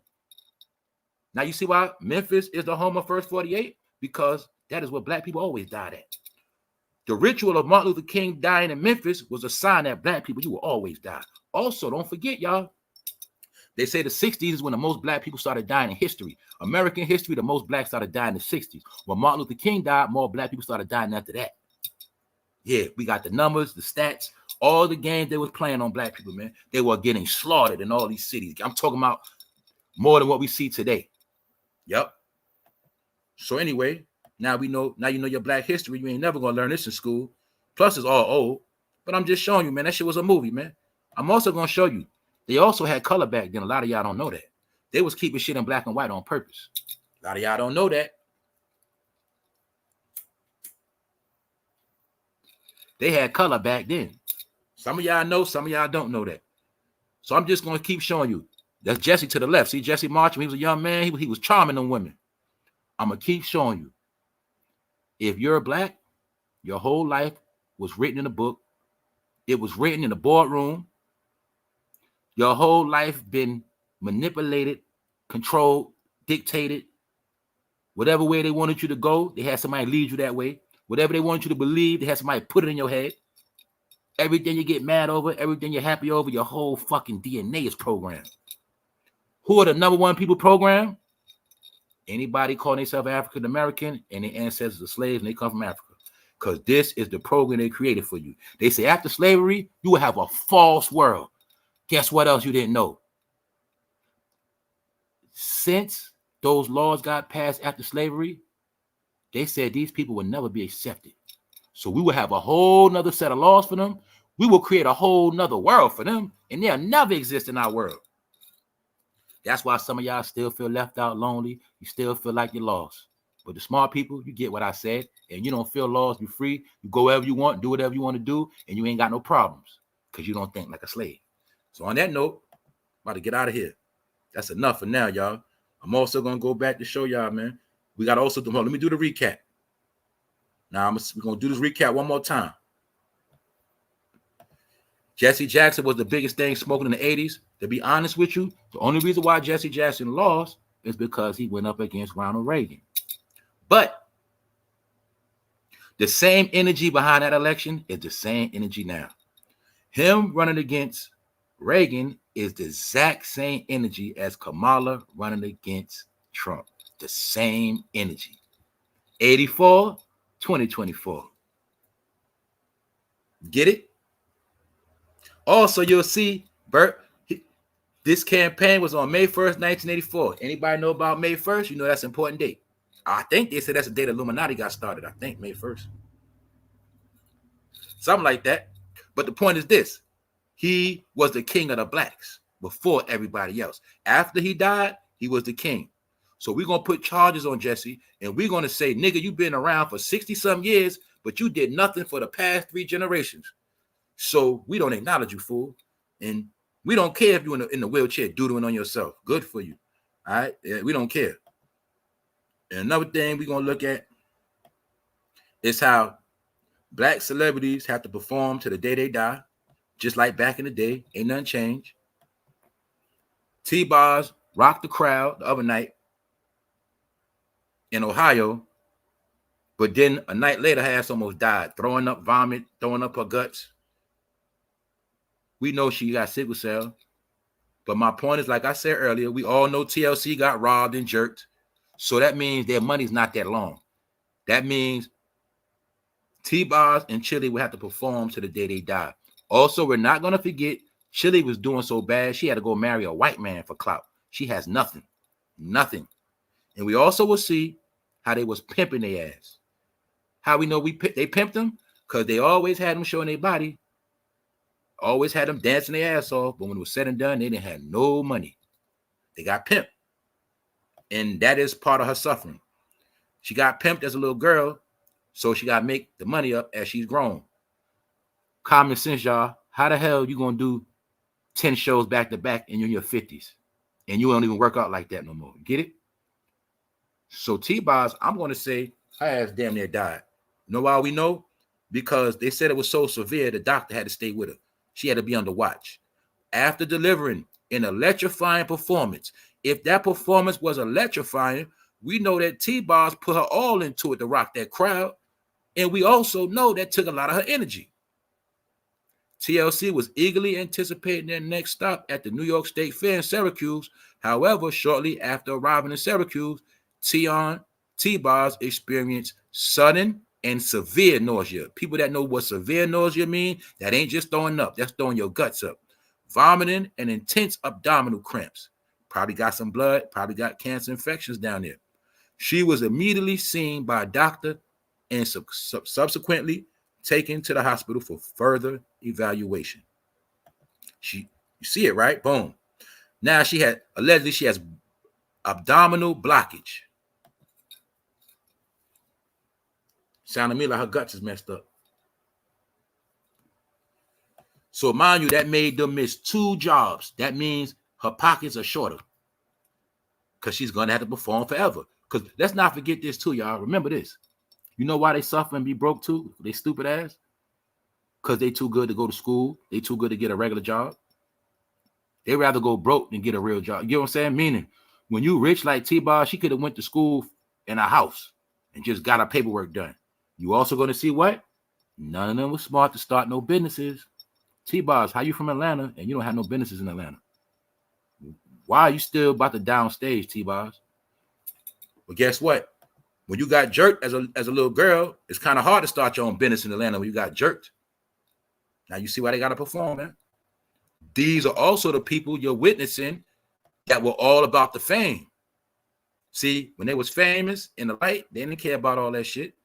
This how, and when the fame fades away, it's sad, y'all. Cadillac Records.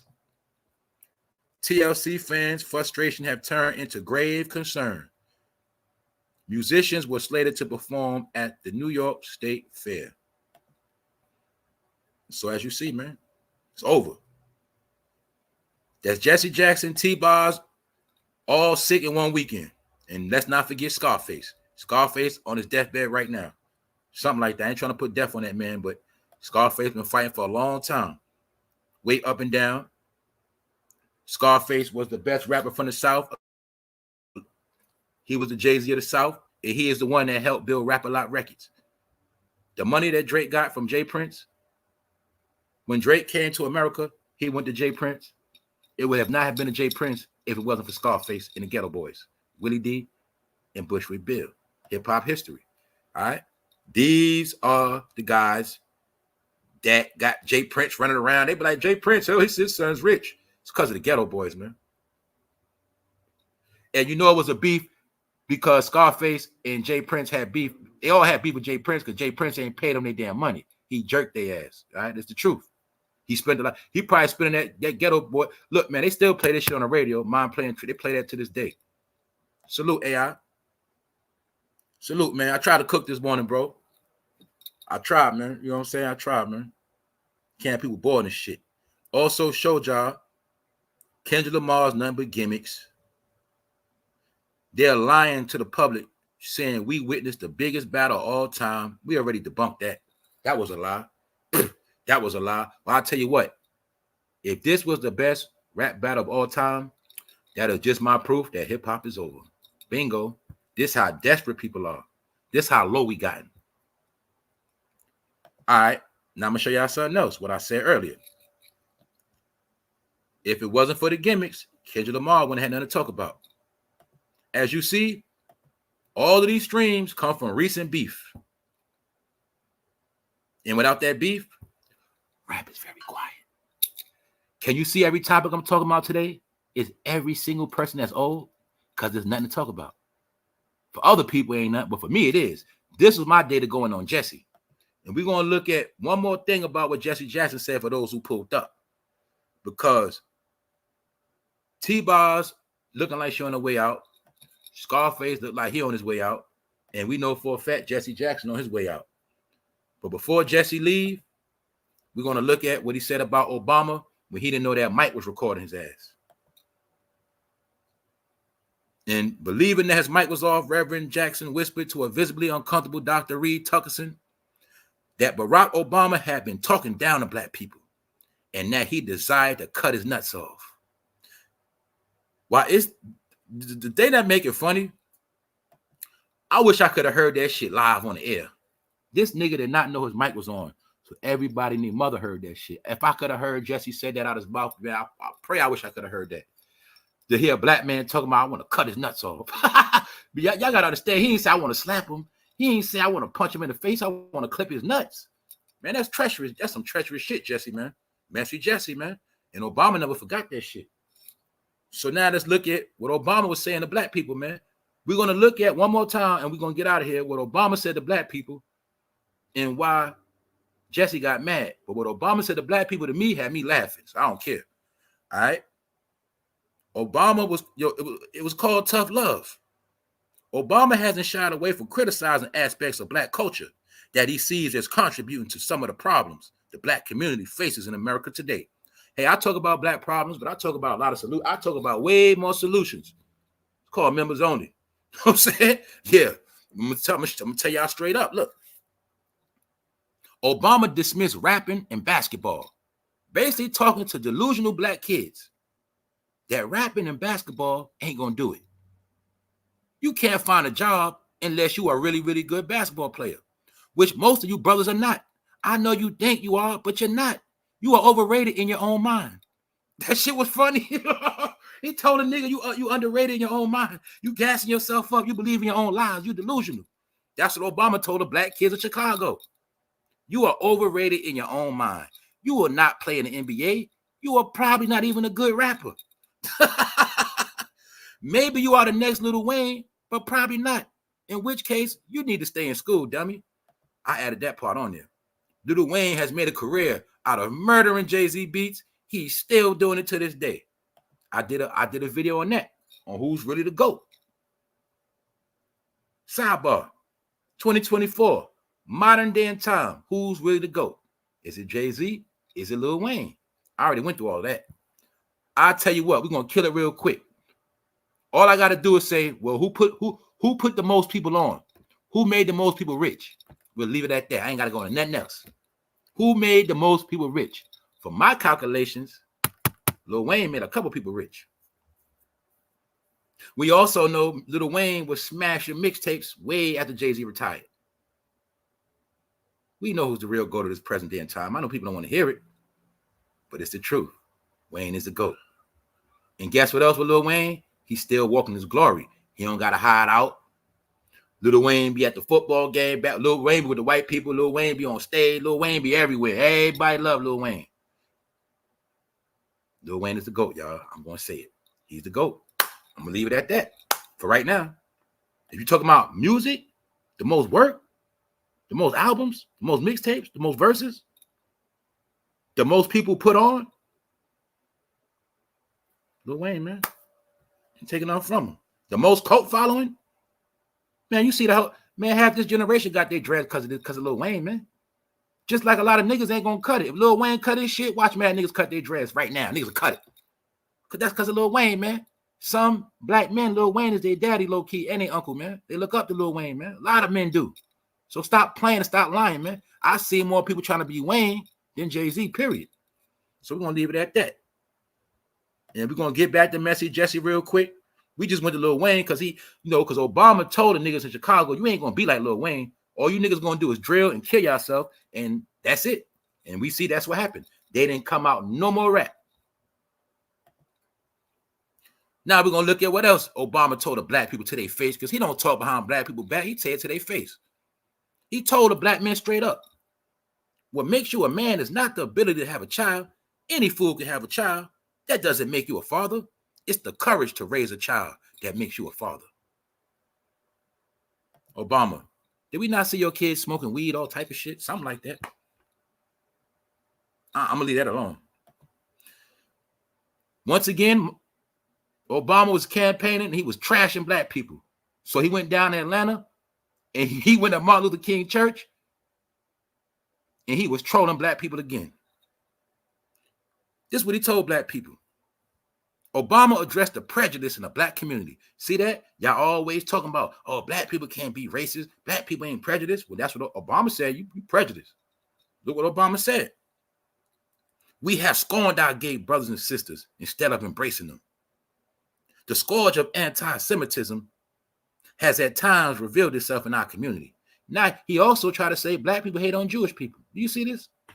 I could have sworn there's a lot of blacks that call themselves Hebrew Israelites. But this is what Obama was pushing. Because remember, everything he's saying was already written on a script. This is why it's disrespectful, because a lot of this shit he didn't write. Bingo. But he was saying it on black events. He didn't stop. I couldn't record them all. On February 28th, in front of a predominantly black audience in Beaumont, Texas, Obama criticized the lack of nutrition standards for parents, basically saying black parents feed their kids fucking trash. He made a joke and said black people feed their kids cold chicken in the morning. Y'all have Popeyes in Beaumont. I know some of y'all got that cold Popeyes out for breakfast. I know that's why y'all laughing. You can't do that. Children have to have a proper nutrition. Talking to people like they stupid. I'm going to say it again. I've never with my own eyes seen no parent try to feed their kid no damn cold chicken for breakfast. I have never saw that with my own eye. Never. Now, I've seen them eat cold chicken in different parts of the day, but not for no damn breakfast. And he basically saying that black kids are stupid, mom, because you feed your kids cold chicken, and when they go to school, they can't pay attention because that's not nourishment. But that's what Obama said. Let's go. In Selma, Alabama, Obama also said what? I don't know who taught them that reading and writing and pronouncing your verbs was acting white. We've got to get over that mentality, man. Y'all just ignorant. Look what he said. Then he went back to Obama to go diss Chicago. Pardon me, Obama went back to Chicago to diss them again. There's a reason they go out and shoot each other, because they don't love themselves. And the reason they don't love themselves is because we are not loving them enough. Obama, when you got in office, you didn't love them enough neither. You ain't do nothing. Because when you got in office, they started dying more in Chicago, fool. They was dying more. In Chicago, sometime when I talked to the Black Chambers of Commerce, I said, you know what? You know, to be a good economic development plan for our community would be if we make sure folks weren't throwing their garbage out of their cars. So anybody that throw garbage on the street, Obama trashed your ass. So as you see, that was Obama. And that's why it is said that Jesse Jackson want to clip his nuts. And this is the last thing Obama said. He said, for too long, some of us have seen immigrants as competitors for jobs instead of companions in the fight for opportunity. Bingo. So now I need all of you black people to sit your racist ass down and don't look at immigrants as competitors. Look at them as companions in the fight for opportunity. Look at them as your brothers in the struggle. Because guess what? Black people, you still going to be struggling, but they're going to get jobs. Matter of fact, they get money right now. So I'm going to say these guys got hit with a fresh stimulus package, and they got hit with reparations already. They gave them their reparations. They gave them their reparations up front. Them Negroes in Cali still waiting on this. So we're going to leave that alone. And on that note, shout out to everybody that made it, man. We're going to say we hope Jesse get through it, but at this point, Jesse Jackson is probably a vegetable, and he probably doodling on himself too. I'm just going to be honest with you. And I'm going to say this too. They should have been tore that hotel down. But you got to remember, do y'all know how much money Memphis make off that hotel? So many tourists come there every year to that hotel. They make so much money off that shit.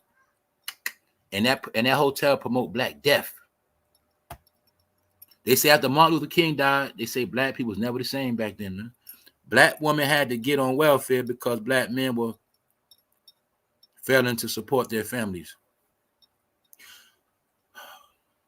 That's partial true, but I did a special on the whole truth. When they started giving out money and welfare in the 60s, they had programs set up. And a lot of black women and black men agreed for the black men not to be there. Like, if I was in the 60s and I got fired, and me and my wife was together, my girl, we got kids, I had to leave the house so she can get welfare. Because if the social worker came and caught me there, you lose it all. So this is when it all started. Also, what they didn't tell you, it wasn't, you know how we was told these stories of black men walking out in their family because they couldn't afford to feed them? What they didn't tell us about that story, it wasn't that black men were just leaving their family. Black men had to leave so the family would get the benefits. That's the part they didn't tell us. So a lot of black men that were struggling, going through hell, they had to leave their family, man. That's what they didn't tell us. You know, the same way how some brothers go through shit, they on child support, they struggling, they going through hell. Well, back then, when a brother knew he was messed up, he knew he couldn't afford to take care of his family, he had to leave. Because his kids wouldn't get no assistance. This is when they started the program called Take That Black Man Out the House. It was a program. But I'm going to tell you again, if you want to be smart, you want to be ahead, you get you a membership, because every single thing within the black experience, I have debunked it, destroyed it, and proved it to be bogus. Every single thing. So when people say stuff in my chat, I get kind of pissed. You know why? Because I keep hearing these same black narratives. And I'm trying to tell y'all, this shit is old now. It's old, repeating the same shit. New shit is out here. Information is out. Get it? So, the welfare system destroyed the black family. I done proved it already. It's the truth. The welfare system was created by racist people. They understood we cannot whip their ass no more. We can't hang them from trees no more. We cannot do certain shit. We have to do programs so we can do quiet things to them that they will never figure out. So when you get that through your fucking head, people, you will understand how this country is ran. It's ran in secret. And that's all you're going to see. Everything in the New World Order means everything is secret. Either you know or you don't know. That's why I said I'm not doing no arguing, debating. I'm not here to brainwash nobody. I'm just speaking my opinion, and that's it. So I'm going to tell a lot of y'all, man, if you were stupid, don't let your kids be stupid. If you want a crack at this future world, you better start telling the future what time it is. The kids, you better start telling them what's real, because they're not going to make it. They want to be rappers, basketball players, barely can read, comprehend. They're scared of white people. They don't know how to act in an interview. They don't know how to dress for an interview. Hey, they don't even know phone numbers by heart. Addresses. What the fuck they going to do? What are they going to do? Sound good, look good. They got on fresh fit. What they going to do? They're going to be monetized, trying to work on TikTok, grown-ass man? No, it's over. On that note, y'all, some of y'all get it. On that note, I'm out. Fun No Fame Live, episode 800. Shout out Sister T, everybody up in here, main chick, church lady, Nikki 715. What up, Leonard? That's all. We just building, just talking. Ain't nothing serious. I don't be mad at nothing. Trust me, don't nothing get me mad. Nothing at all. On that note, what's up, Donkey? Still around. What's up, Donkey Green? What's up, Tamiko? All right, y'all. Lorraine. On that note, man, shout out to the replay game, man. And shout out to everybody that tapped into this live this morning. And tap that, and shout out to everybody that's doing their thing, keeping their head up, getting their money, taking care of their family, taking care of their body. Health is wealth. And on that note, I'll see you in the future. One.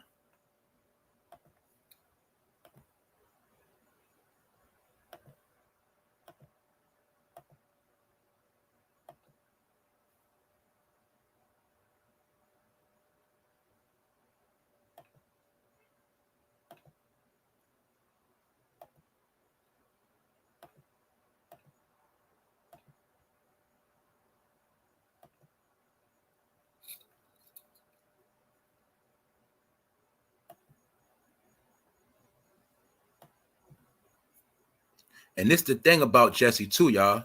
You see, let me show you how the game they was playing. So they was pushing the African American, but when you look at Jesse, you'll see you ain't gonna see no nappy head on him or nothing. No African hair. You get it? You see his hair? What you think Jesse really is? For people that know what I'm talking about, you should know what he really is.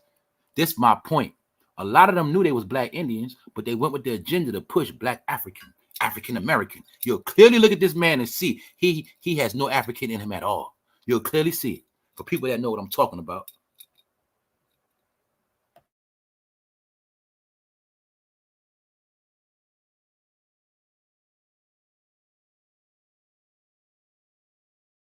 Messy Jesse done got caught cheating on his wife more than once, tricking with young girls. Messy Jesse done got caught talking on mics about black people. Yeah, that's why they call him Messy Jesse for a reason. He be fucking up. He also made a mess of the black community. He made a mess out of that shit. They pimped Atlanta, pimped Chicago, pimped Harlem. They pimped every goddamn black city across the nation, man. Pimped that shit.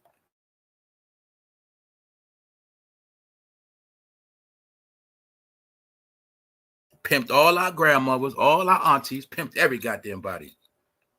That's what they did, man.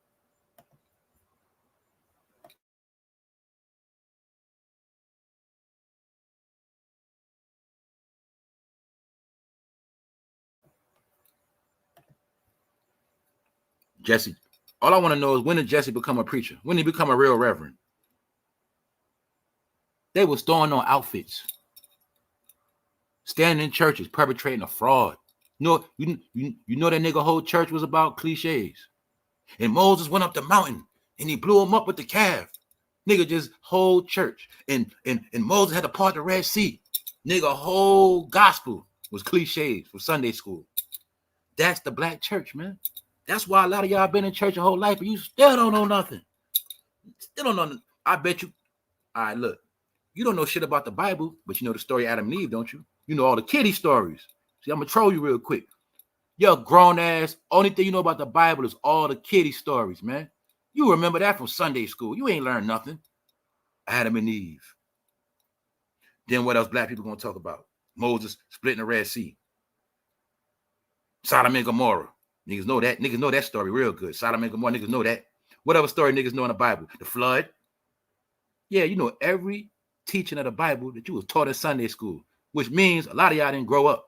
Me and you had a grown-ass book and you ain't read nothing. You still talking about kiddie stories. But that's how black preachers rock the church. All you got to do is talk about the kiddie stories. You got them. Well, Noah and his family went up on the ark. But there was a lot of stuff going on back then. And Noah, they had to know how to make this boat, because God taught. Cliches, man. That's it. That ain't got nothing to do with no scripture. If I ask you a scripture, you know nothing. There you go, man. Black preacher, man. What else, Shayna?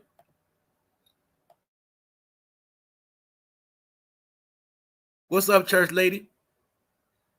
I never seen so many people claim the church, but they don't even open the book up, church lady. Did they know that you open the book up, you were one or more person you already in church? They ain't know that. No, some of y'all don't go to church. You be going to temples. It's different. You be in a temple.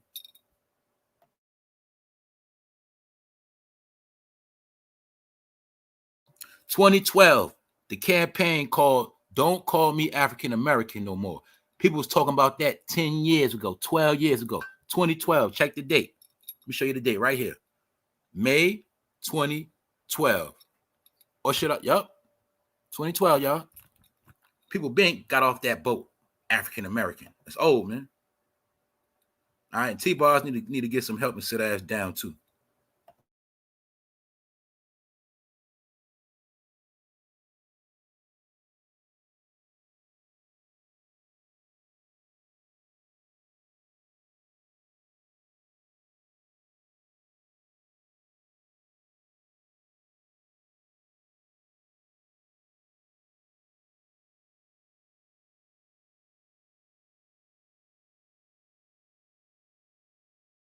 The whole secret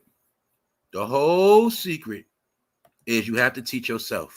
That's the only way you're going to learn. That is the whole secret. I even broke down the beginnings how Baptist churches even started. Baptist church started by white men from England. All right. And they made the black church, the Baptist church, was specifically for slaves.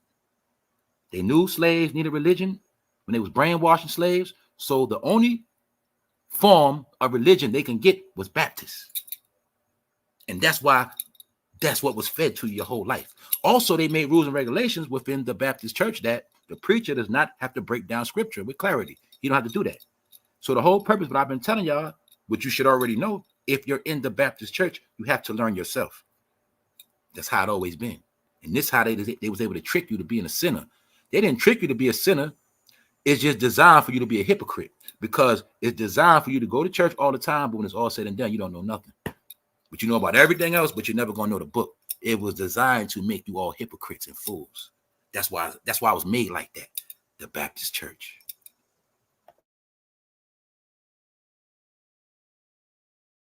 And in the Baptist church, anybody can come in and say they're a preacher too. See the difference between a real pope, a real priest? Anybody can come in the church and say, I'm a preacher.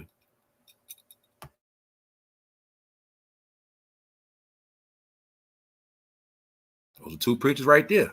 Every black leader they told you was a preacher. Reverend Dr. Martin Luther King. He was a reverend and a doctor. Fake ass titles like Umar. Back then they always gave black people fake ass titles. Give him a title. Doctor, reverend. Whole time, nigga can't heal nobody. Nigga don't know no scripture.